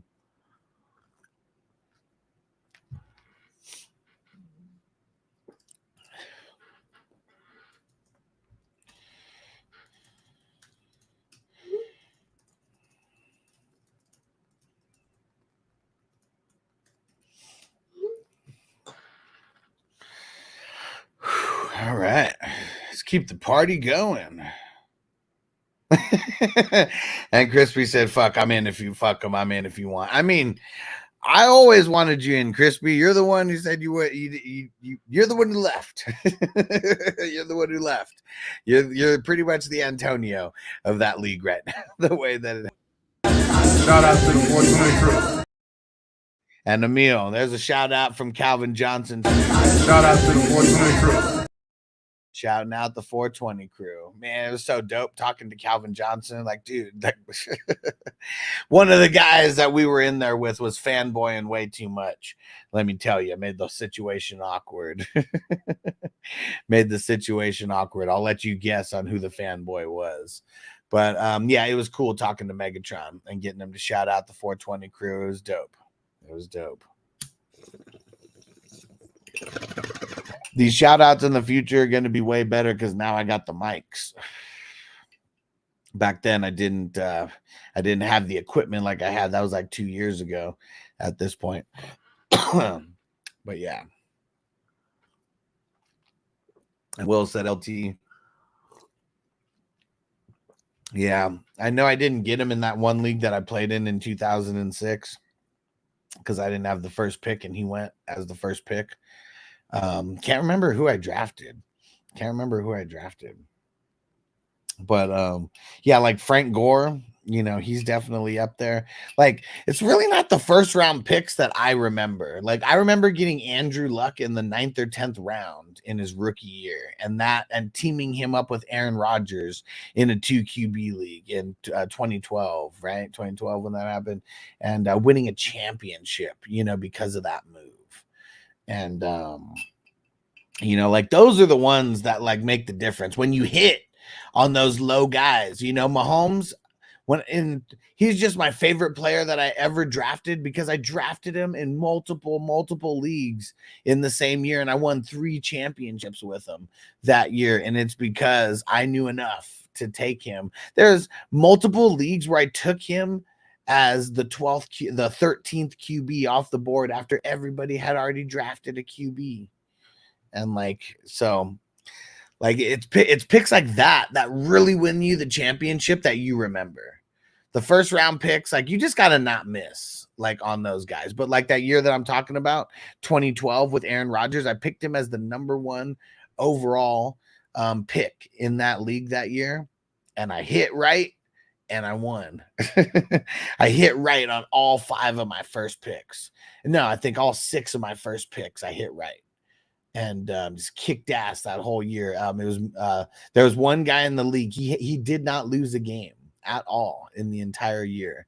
I only lost 2 games in that entire year, and it was to that guy that was undefeated. He was the only team that beat me.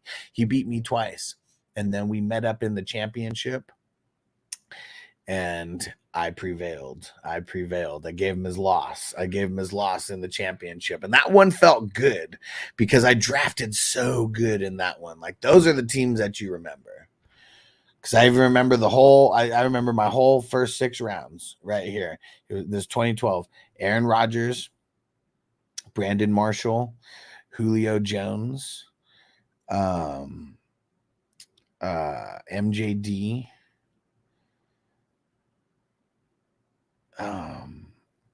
damn it, you know, I'm missing one. Oh, Michael Turner. Michael Turner was in there also. It was Michael Turner in the 4th or 5th, and then MJD in the 4th or 5th, and then I picked Antonio Brown in the 6th round as my starting 3rd wide receiver. And they were all money. Brandon Marshall and Julio Jones, they killed it that year. Like, that was a fun year. I only won 1 championship that year, but that was a really fun year because of that. It was. And Bob Nix, what up, bro? This is Bo Nix's dad. What up? And Brad, what up, homie? He said, who do you like more out of Goddard or Bowers? Kind of like neither. He said, should I give up one for Conklin? What? He said, I feel like it's going to be a big year if Rodgers stay healthy. No, dude, no. Do not fucking trade for Conklin. Like the Aaron Rodgers, he doesn't throw a lot to the wide receivers. So like just that alone, but no. Keep I thought you were going to be doing something with Goddard or Bowers or trading one for the other or whatever. You already have both. Just no. Just keep them on your team. And Brad said Brandon Marshall, Julio, and AB. Goddamn. Yeah. And AB was still young back then. I mean, that was 2012. So I think that might have been his third year. I can't remember. I think that might have been his third year. And that's kind of when he had that third year breakout, you know? But yeah, like that was definitely like, I think right now I might have a better trio of that right now. Cause in one league, I do have Tyreek, CD, and Amon-Ra St. Brown, like in one league. And like, it's like, man, whew, I'm feeling so good. feeling so good. And, but yeah, at the time, and Brad said wasn't 2012 his rookie year. Might have been. Let me see. Let's see. I don't think I would have picked him in the 6th round in his rookie year. Let's see. No, 2010. I was right. Yeah, 2010 was his first year, but he didn't really play. He didn't really play as a rookie like that much. And that was the year they went to the Super Bowl. Right? Like going to the Super. I mean, they lost, right? But that was the year that they went to the Super Bowl. I was as a rookie. But yeah, so that was like his third year, like breakout, and I banked on it right. And in the 6th round, you know, this 10-man league, you know, I'm not in that one anymore, even though it's a bunch of people that I've like known for like my whole life. It was one of those classic home leagues, you know, and but they never wanted to expand past 10 people because they like it to where everybody just has a super stacked team. And literally had to have a team like that to like win this type of league. I remember even the year, I think 2018, I had CMC and Barkley on the same team. Still wasn't enough. I didn't hit on as much of my picks as I did on that one. Crispy said, Bob, should I dump your son for Danny Pesos? You better not, man. Bo Nick's so much more, so much higher of a ceiling than fucking Danny Pesos at this point. And Will said LT, Moss, Harrison, CJ3, Gates, Welker. I think I had at some point Breeze at QB. Man, that's nice. That's nice. That's some kind of nice. Hold on. Where is it? Nice. Very nice. Man, you know what? Now thinking of Varsity Blues, I need to get that. It's Scott Conn in there. He has this line where it's like, it's very nice.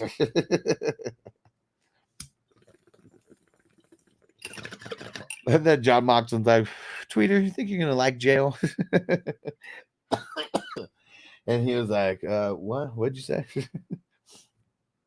But then he's like looking in his pants. He like looking at his pants, and he's like looking at his balls, and he's like, or his dick, and he's like, what the fuck is that?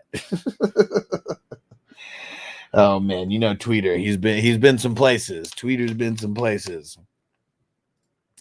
I'll take Kaepernick over Pesos. Yeah.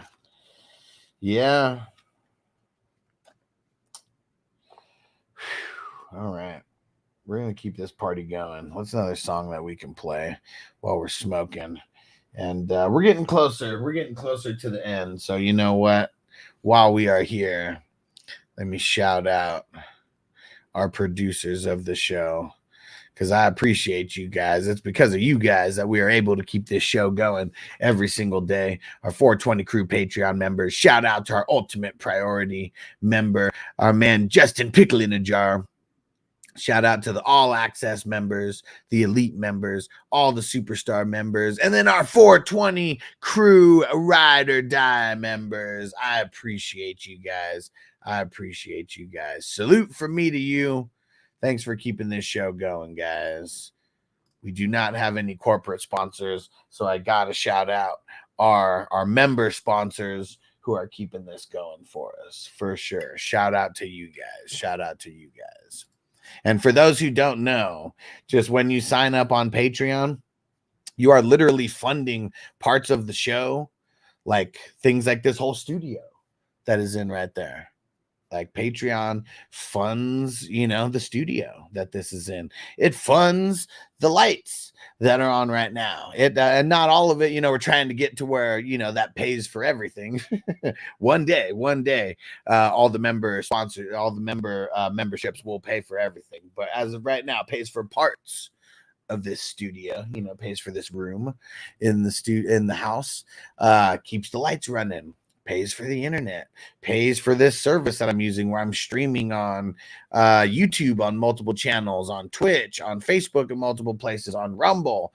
This is a pretty expensive service when it comes down for a year. And that's what a lot of people, I think, forget, who are like in this, or people who like, they want to come on shows or be a part of things. Like, this isn't, it's not free to like do this the way that we do this. We're building up the production just over and over. And we're going hard. We're going hard in the paint. Doug said, how can I get into a dynasty league? And what's the rules every year? There's one more dynasty league drafting.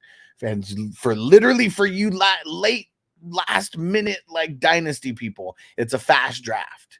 It's a fast draft. If we get it filled soon, I'm going to do the draft order race, and we're going to plug it all in. People can start trading picks, whatever the hell you want to do. But the draft is this Sunday. I'm pretty sure. Let me go double check.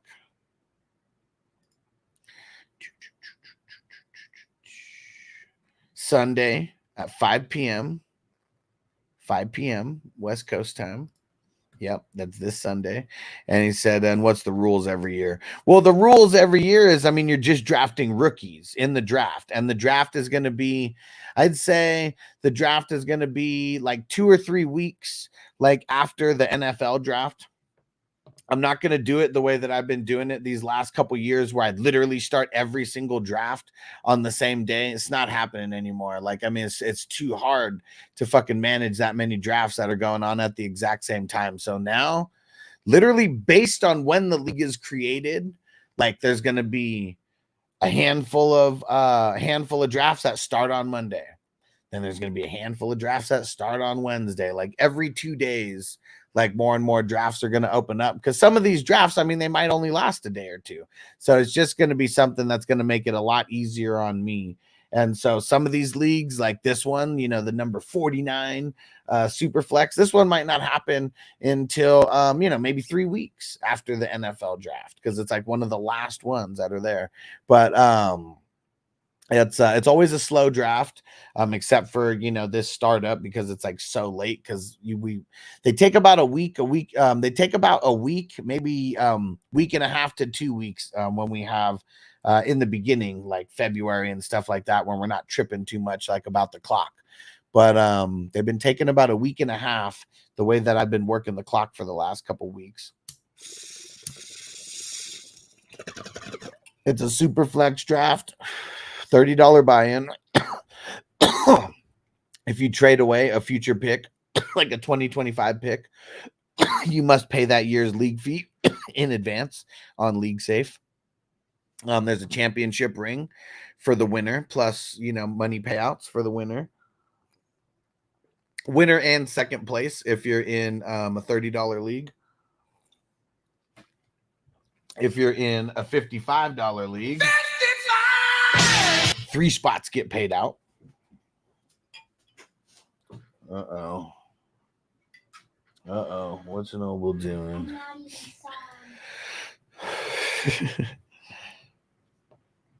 There he is. Sneaky Noble.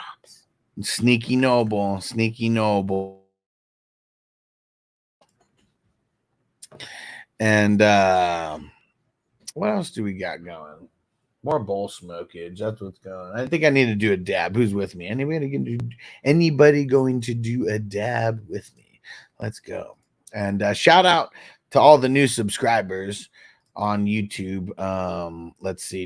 We just crossed 6,500 subscribers. Just in the last 28 days, we've had 1,071 subscribers. So up until this year, like I remember year one, I think maybe I got like 1,300 subscribers like throughout the regular season. And then the next year after that, there's not much going on like in the off season, you know, like, I mean, we're doing live streams and stuff like that. And like, you know, things don't change. I mean, I think it was like maybe 1,300 people, you know, that subscribed that next year. Then the year after that, maybe it was like 1,500, you know, people. And then we got up to like, probably like 45, 46, 4,700, you know, something like that, subscribers at the end of last season. And then whole bunch of dead time, you know, and then, but literally like over the last like month and a half, just been getting a shitload of subscribers as we get ready, as we are ramping up for the football season. And it's awesome. It's awesome because there's going to be a whole bunch of people who they never get 1,000 subscribers, you know, in their entire journey. I mean, shit, there's people who are on the internet right now talking about fantasy football who've been doing it just as long as me, maybe longer than me and all that kind of stuff. And they're not, you know, touching 1,000 subscribers.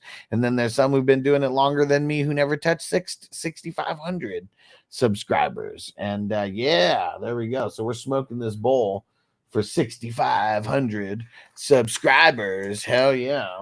And shout out to Niner MMA. What up, bro? He said, what up? He said, hope you get to 10K subs soon. At the rate we're on, it could be happening this year. Just got to keep the trajectory going of everything that's going on. Because I've been posting like crazy, doing live streams like crazy, you know, so we're going to continue this trajectory that I'm on. And Doug said, what's the 55 dynasty? So there's only a $30 dynasty right now, not a 55. I was just throwing it out there for other people who are in there. But yeah, no 55 dynasty available right now. They'll be available starting next season. Or if people are like just insane and want to start it like mid-season or something for next year, like I'd be down to do something like that. Because yeah, we're really going to cater to the degenerates when it comes to this fantasy football.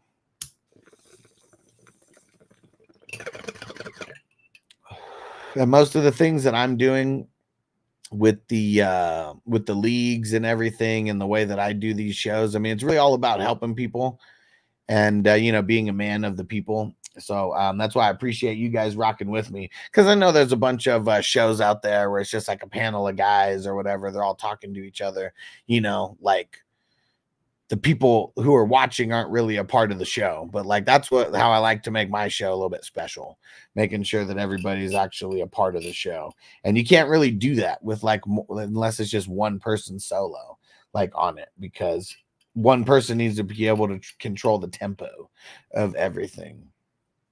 And so, yeah, first year was the most growth that I've ever had. And I was going at it solo. And then this year already has been the biggest year ever growth wise. And I'm going at it solo.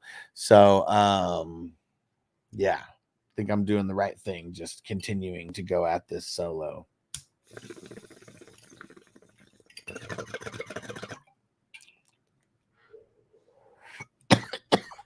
Uh-oh. What happened? We got some fantasy news over here. Hold on, let's see. Oh, dang. Jay, Toker1J, your boy Kene Nwangu. He's going to be waived. He failed the physical. Samaje P. Ryan is going to be available to play in the opener.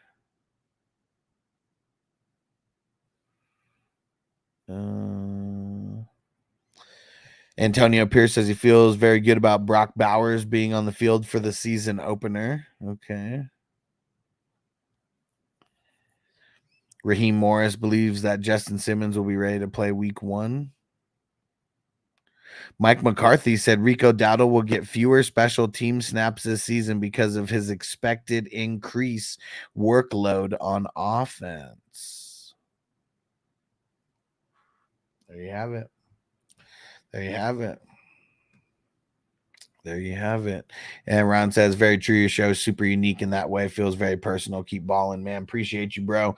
Yeah. And it's because, like, I don't know, you can go anywhere and just like listen to people talk about shit. Like, you know, I like to include that's what this whole channel was like built on, was like smoking weed, interacting with people, answering questions. You know, nobody answers more questions than me in the fantasy football world, on a weekly basis, on a daily basis, most of the time. No one's answering as many questions as me. And it's because I'm usually doing, for the ones who are there, just answering questions solo. I usually do longer shows than those guys. A lot of those guys, they only answer questions that are super chats, you know.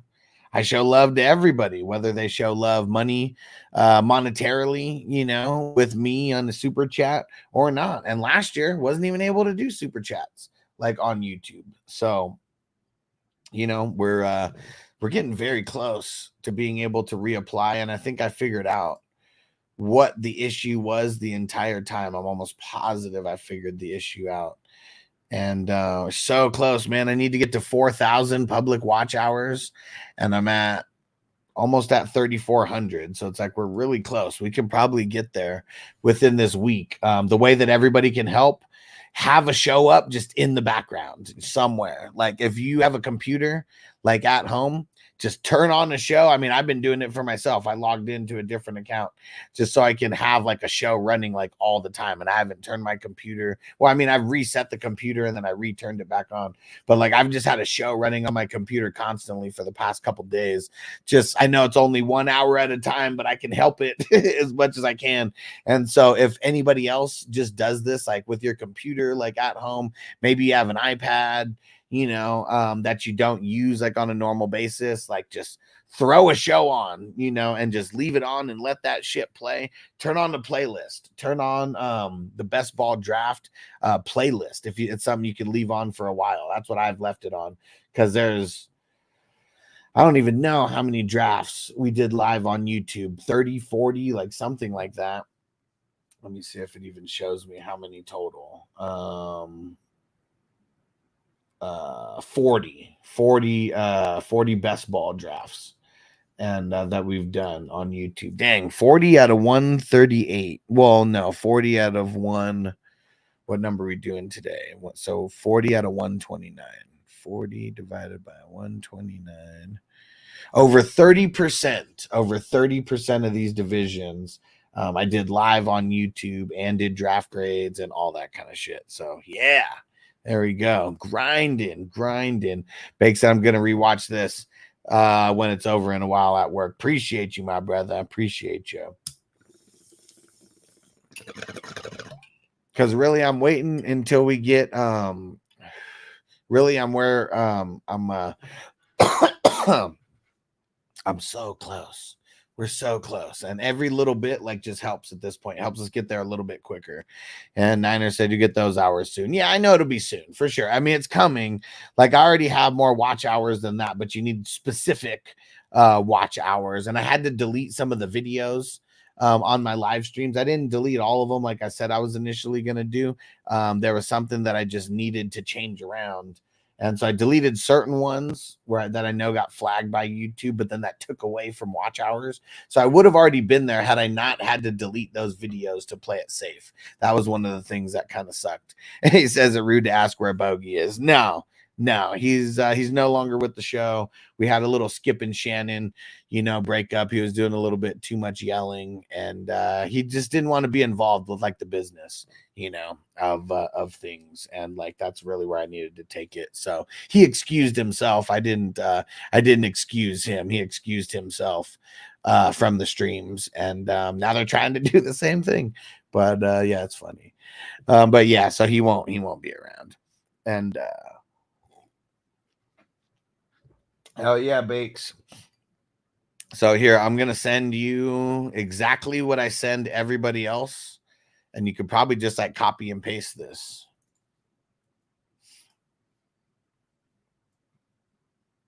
Let me see. Where is it?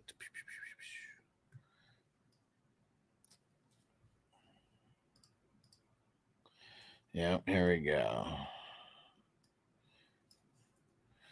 I send that to everybody.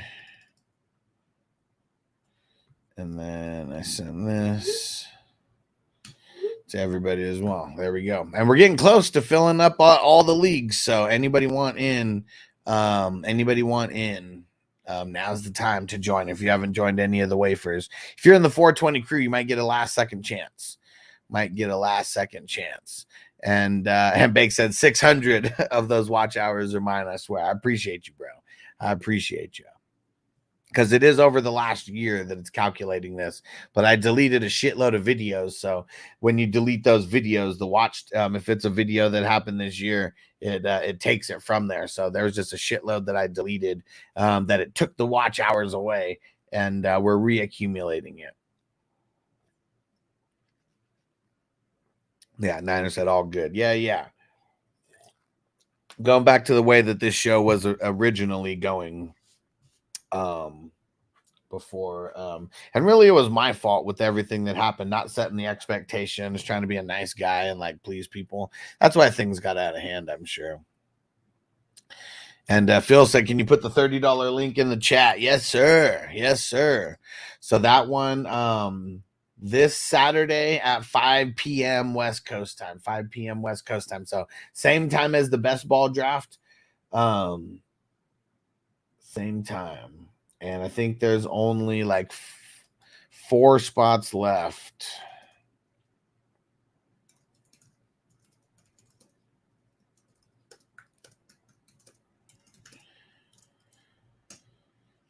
There we go. And I appreciate everybody who's supporting by joining these dynasty leagues, because you guys are supporting the mission. Every dynasty league that you join, every best ball league that you join, you guys are supporting the mission. And the goal this year for my initial goal that I set for the dynasties was 100, and it was just like an insane goal that I put that I didn't think that I was going to be able to hit, but just in my head I was like, man, if I can get to 100 dynasties, like that'd be so insane. Like, because then next year it'd probably be like 200. Like, you know, I can start like paying people to like help with everything. And so he ended up starting, as of now, there's going to be 49 dynasties that are just super flex offense only. That's it. Just super flex offense only. And then super flex IDP, there was 11 that I started. So that got us up to 60.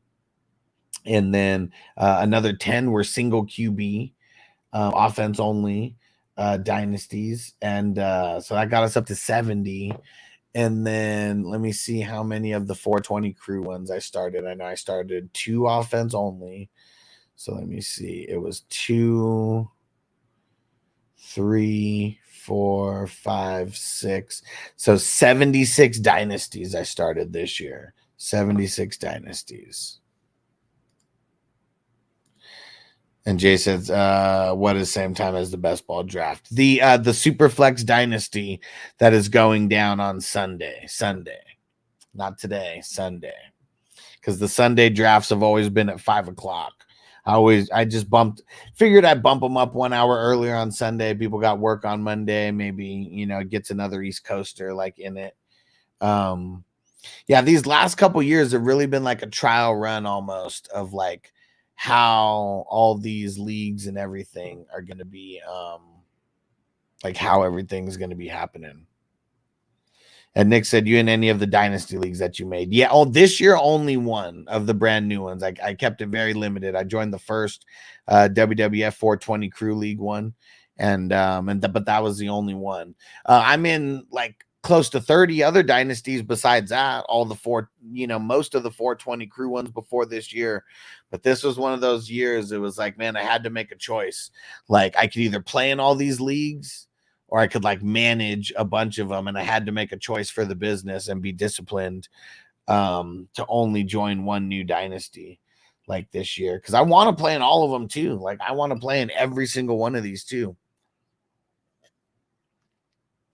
I want to draft in every single one of these best balls, but I had to have discipline like this year. The years before I was a rack of discipline, but this year, no, we're, I got to do things that take the business to the next level for sure. Like this was the year to like really, a lot of systems and everything that I've been working with like since COVID and everything like that.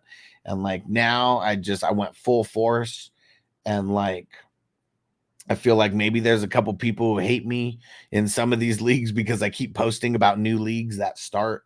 But I feel like that would be the only beef that anybody would have with me in all these leagues, because I'm quick about more often than not. I'm quick about pushing through trades.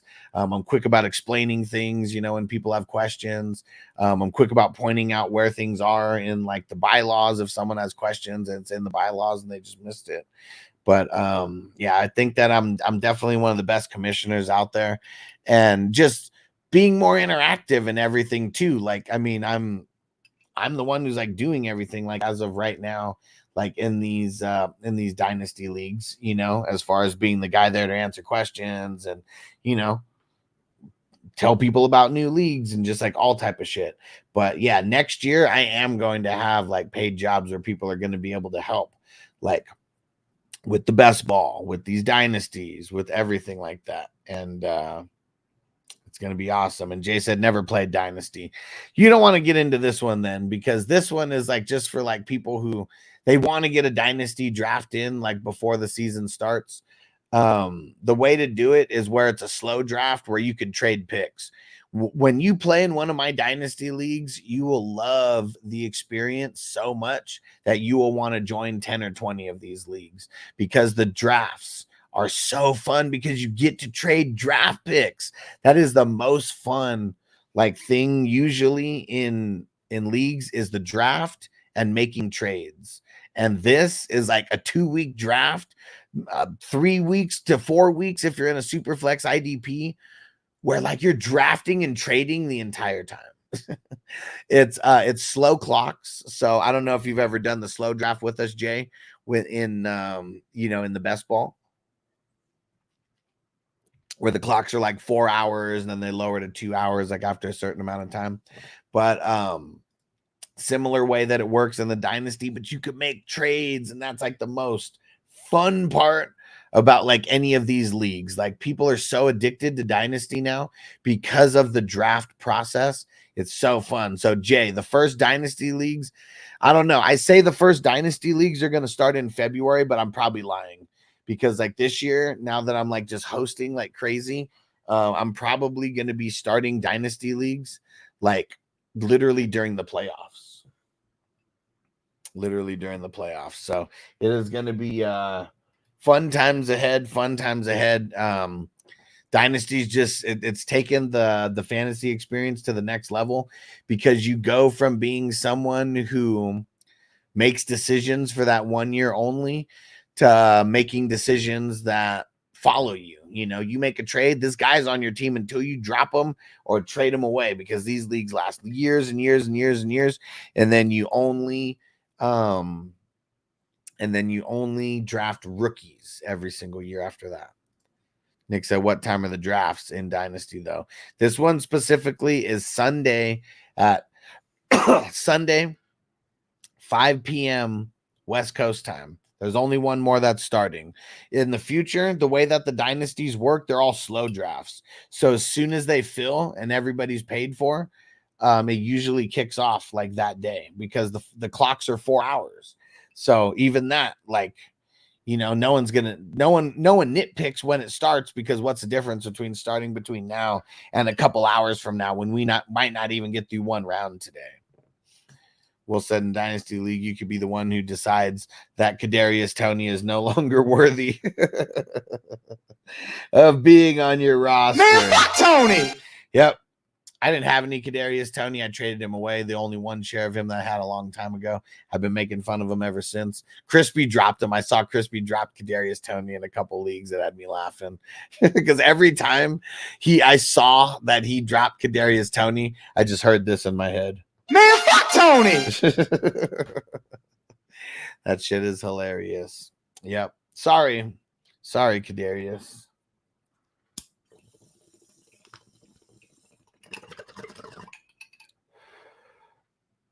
But yeah, dynasty drafts are the shit. Dynasty leagues are. See, look at this. A trade just went through right now.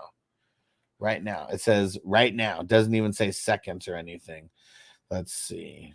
Ooh, but this person traded away a future pick. Let me see if they have. They've already paid for it though. Boom. So there we go. See, look at that. Trade happens. It got pushed through before anybody can even tag me, and it got pushed through within like 60 seconds. There aren't too many people who have that kind of dedication to whatever they're doing. And like, you know, these leagues for me, it's a part of my business, but I take my business seriously. And you guys just witnessed it live. Bob said, I did my draft on Sunday, feeling pretty good about it. I picked up Khalil Shakir in the late rounds. Nice. Should I drop him for Mooney? Mooney's going to be the number 2 in ATO. Well, yeah, I mean, he's going to be the number 2 wide receiver, but he's not going to be the number 2 option in that offense, though. That's what you got to remember. Because they have Drake London, they have Pitts, they have Bijan. So, like, no matter what, like, Mooney's no higher than 4th in that pecking order. Let's see. For Khalil Shakir, you got I mean, I guess Kincaid, like that's what a lot of people think. I don't even think that Kincaid is like number 1 over there. And then you got Coleman, who I don't even know is guaranteed going to be a number 1 or number 2, like over there, like on the field, yes, but like in the number 1 or 2, you know, pecking order of the way that they distribute the ball and who gets more touches and who gets more targets and all that. Yeah, Khalil Shakir could be like right behind those guys because like Curtis Samuel's dealing with turf toe right now. That's slowing him down for sure. So yeah, I don't know. I think I'd keep Shakir. Who else you got that you could potentially drop though? Ron said I just picked up Jordan Mason for the taxi crew. Nice.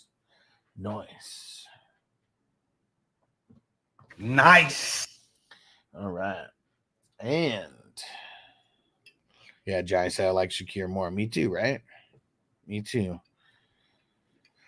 Because I don't think Shakir is going to be like their number 1, but what if he ends up being their number 1 wide receiver because Coleman isn't coming along as quick as they thought, and because fucking Curtis Samuel's dealing with turf toe and like all that shit. Ron said no more golden goat. No. I only got a quarter of that, you know, at the time.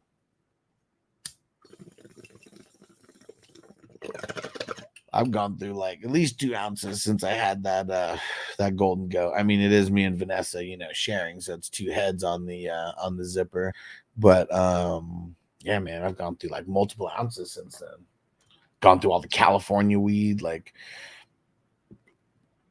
Oh, Will said no practice again for Ayuk today. 49ers are going to crumble. 49ers are crumbling. It's so funny.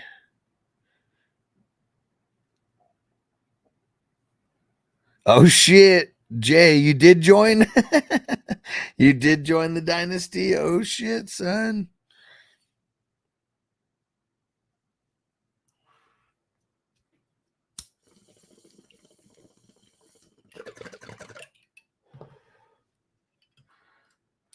Johnny said he might not be their number 1 for the season, but have more games with the number 1 than Mooney will. Yeah, Mooney will have 0 games with like being the number 1. Khalil Shakir actually has a chance of being a number 1 in a few games, like Johnny just said. Very good point. Very good point. Nick said I would join Dynasty, but I have a draft on Sunday at 5 p.m. What time zone are you in? What time zone are you in? Okay, no. Jay joined and left. Okay, yeah. You don't want to join this one, Jay. You want to wait. Don't let this draft ruin your dynasty experience. Just wait until next year. Will said Jamar Chase at practice, but not practicing. He's there, but not practicing. He's in the building. He's in the building, but yeah. Higgins. I love Higgins, man. I always have, and I like him even more. Chase Brown. This could be really nice for Chase Brown early. So, yeah. Yeah. And Jamar Chase doing this in his 4th year, right? He's not even on the 5th year yet. So at least Chase was seen. Ayuk didn't show. Yeah. I don't know why they would expect Ayuk to show. And it really sucks for anybody who has Ayuk because I don't know. Do they like, what if he doesn't hold out like for the games? Like, what if he comes?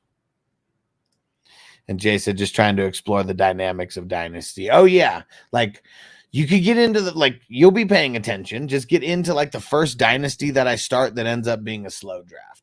Had you got into a Dynasty, like literally I just started one like a couple days ago. You know, had you got into that one where it's like an actual slow draft and you can make trades during the draft, I would say do it.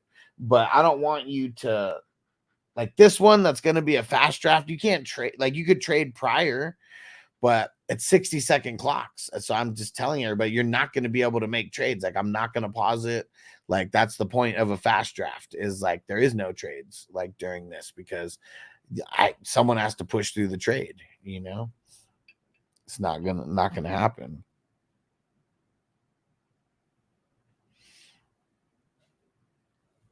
But I do have a couple more redraft leagues. Let's see. We're almost filled in all of them. We got a $55 super flex offense only. We got a $33 super flex IDP. And a $55 WWF themed league. There's only five spots left. I'm playing in this one as well. It's a Superflex IDP, and I do a Royal Rumble to determine what the draft order is. And that one, if it's all 420 crew members, I'm not gonna do it through League Safe. As of right now, 100% of the people who are in are 420 crew members and myself. So if no randos join, I'm not going to do that one through League Safe. I'm just going to do that one like we do the dynasties and stuff. Everybody else, you know, all these other leagues have some randos, you know, in it. So I got to have them on League Safe. Just makes things way easier for me to keep track of shit. And Will said, honestly, I think best first draft dynasty you could join is after the NFL draft. It's a startup from fresh, has to be slow, though. Much, much better. So I disagree. Because the way that I run my leagues is even better. So if we draft before the NFL draft, there's 2 drafts that happen. Okay. 2 drafts that happen. There's one for the veterans. And then there is one for the rookies. And you draft your rookie picks during the draft. It creates a whole other type of strategy behind like the rookie draft and all that kind of shit. And it's very fun.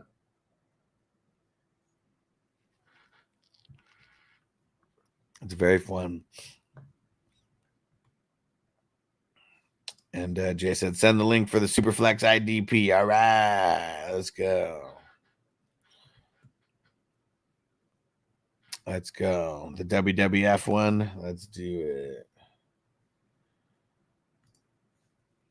So Tucker 1J in this one. I feel like this one's going to be all just 420 crew members is what it is. And haven't picked a date for the draft yet.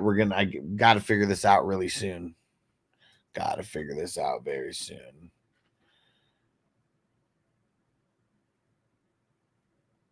See, my whole computer's freezing up on me. But yeah, sending it to you. And Will said, okay, that's even better. Yeah, for sure. So fun. But I do have startups that happen after the NFL draft. And then it's one big draft like after that as well.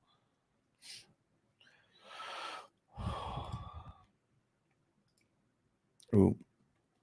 Totally missed someone's question here.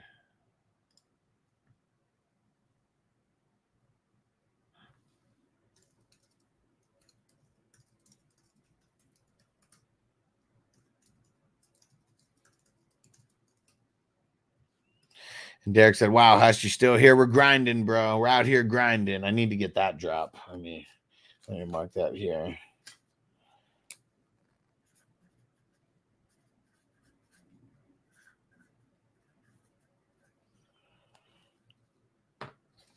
Yeah, gotta get that one out here grinding. I got so many like sticky notes of like drops that I need to get. They're building up. I need to finally go through. And yeah, you draft the rookie picks as picks. So fun. Yeah. How do you determine the order of the rookie draft? So whoever has the stones to draft the first overall rookie pick, you pick a kicker. And those are like the placeholders for the rookie draft picks. So you pick a kicker. And then you pick a kicker, and then that represents the number 1 overall draft pick right there. And whoever picks the kicker second, that's the number 2 overall rookie draft pick. So it's not a snake or like, I mean, it's a regular linear draft. And it just goes in order. There's you're not drafting a draft position, you're drafting the specific draft pick. So there's whatever 12 times 7 is, or 12 times 4 if it's an offense only.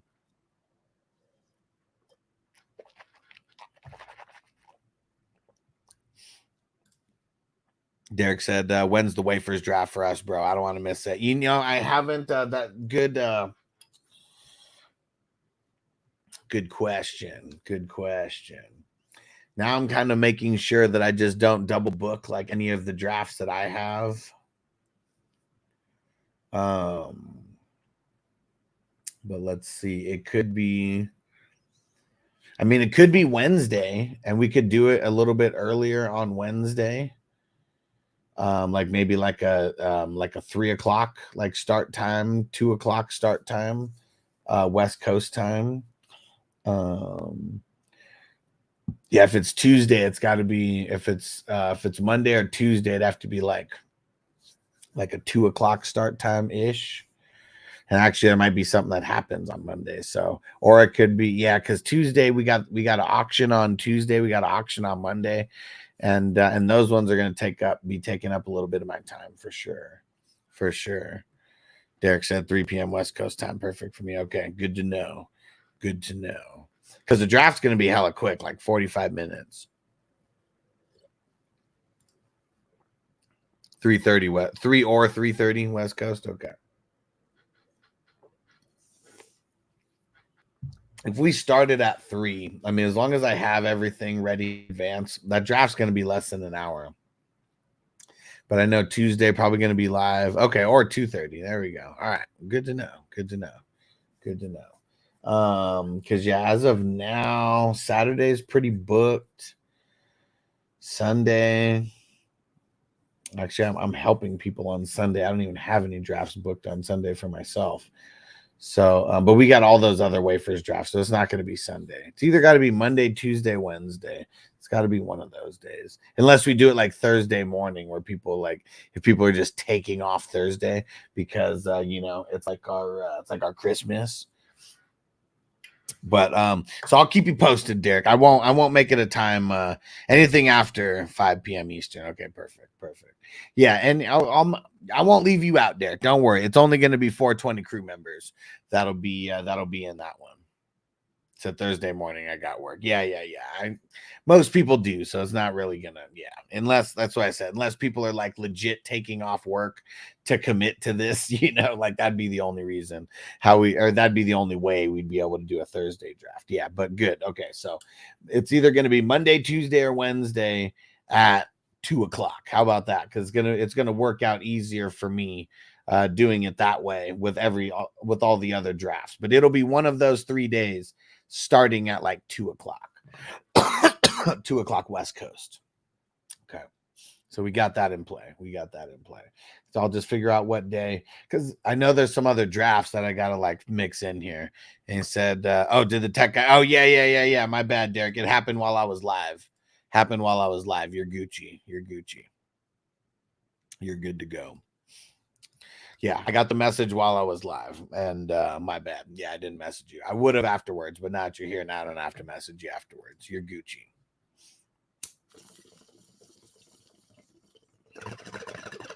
Yes, sir. And are you getting it to have like 2 TVs set up for like just a bunch of football, or like 2 TVs, different rooms, like stuff like that? Just curious, because like that is the way to do it, getting 2 or 3 TVs and like having 2 or 3 fire sticks and just like having them all in one room. Like that's just, yeah, that's gangster. And what Nick say? I'm on Central Standard Time. Okay. Good to know. Said, yep, 2 TVs. Okay, one in my daughter's room. Yeah, and like I'm literally about to cancel Disney Plus and all that, because like now Noble knows how to like use he knows how to use it, can favorite, the shows that he likes or whatever. And like, there's R-rated movies on there, and there's, some TV shows that are like, the TV MA or whatever. But, that's as bad as it gets, and as long as we got to monitor what they're watching to a certain extent anyways. But yeah, it's definitely the way to do it. There's so much stuff on there. So yeah, but I'm at the point right now where I'm like, yeah, I have no reason for Disney Plus, Hulu, or ESPN Plus anymore now, because this literally takes the place of that. And I think the only other one that I have, so I don't know why Hard Knocks does not update like right away, because even when I was watching the Tariq show and shit, Power 2, it would come out like if I think the show aired on Friday, and like literally on Saturday it would be there. So like literally you only had to wait a day and like the show was there. But outside of that, yeah, it's it's just ridiculous. And Jay said, I got 1 TV, you can have up to 4 games on it at once. Yeah, and I don't, like, me personally, I don't have a good enough internet connection, I think, or maybe a good enough Fire Stick, one of the two. It only lets me play 3 at a time. So that's one of the things that kind of sucks. With only 3, I can either have 3 games, or I can have Red Zone plus 2 games. But we're gonna figure it out. I definitely, like, this week, I definitely want to make a move to get another TV, like to get a monitor, because if I can get a monitor that I can plug an HDMI into, I can just hang a monitor a little bit easier. And so I think that's what I'm trying to do. And Derek said, I never did the multi-screen before. Do it. But only do 2 or 3. Don't do 4. Like, I don't know what it is, but every time I try to do 4, it doesn't work, and it just messes it all up. So that's like my disclaimer. I don't know if it's my internet. I don't know if it's my Fire Stick, because I don't have the top of the line Fire Stick. I got the one that's good enough. It's not the light, but it's like the lowest like version that you can have. That's not the light. And hey, shout out to the Fantasy Roll. What up, bro? What's going down? And but yeah, the multi-screen, I mean, great. If you want to watch boxing and UFC, boom, boxing, UFC, and wrestling. I mean, there was Saturday nights, where all 3 of those were going down. It was perfect. Want to watch 3 games at once, I mean, boom. I mean, it's for the sports, the multi, I mean, because you can only get sound out of one of them. It's just like any other, app works, where like, whatever you have the cursor hovered on, that's where you're getting the sound. It's not coming out of all 3 or whatever, 2 or 3 that you have at once. But yeah, Derek, mess with the multi-screen. It's on the home page. Jay said, I got a Fire Cube and I have no problem. That's probably why. Interesting. But I'm also talking about the specific streaming service that sponsors the show. I am talking about that specifically as well. And Nick said, I might do the best ball tonight, though. Do it, bro. Do it. So I'll probably do a dynasty with y'all next year. Yeah. Get into one next year. Get into one of the 420 crew ones. I'm going to be in at least one next year, but it literally might just be the first one, and that's it. And Because, yeah, I got to be real limited with the ones that I joined now. And there's only a limited amount of 420 crew like ones. That's where we do the WWF themed leagues. And, you know, you can pick whatever characters you want and all that kind of shit. And there's an extra game within a game like in there as well. Those are only in the 420 crew like startups that I do. All the other ones are a little bit more plain Jane. We may do a derby. We may do like for some of these ones, the 55 and above. 55! I may do the where they pick the kickers. I may do that and incentivize people to getting into a higher buy-in. Because, yeah, I don't know. We may even do more than 55 buy-in like this, you know, but I think people, at least the people that I'm finding, they want to do more. They want to do more and have them for like a certain price. And the 30 and the 55 really just seem like a really good price point for everybody. Everybody seems to like it. All right. And Derek, peace out, bro. So I'll set up the stick when I get off. Let's get it. Let's get it. All right. And I'm going to shout out the producers of the show again one more time, our 420 crew members. Appreciate you guys. Our ultimate priority, our all access members, our superstar members, our 420 crew, ride or dies. I appreciate you guys because you were able to do this show every day. Every day. All right. I'm going to finish this bowl and then we're getting up out of here.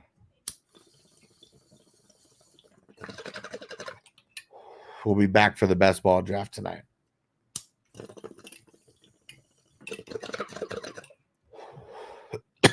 And we'll see you guys there. Peace out. Defense on me. I don't want them to gain another yard. You blitz all night. If they cross the line of scrimmage, I'm going to take every last one of you out. You make sure they remember forever the night they played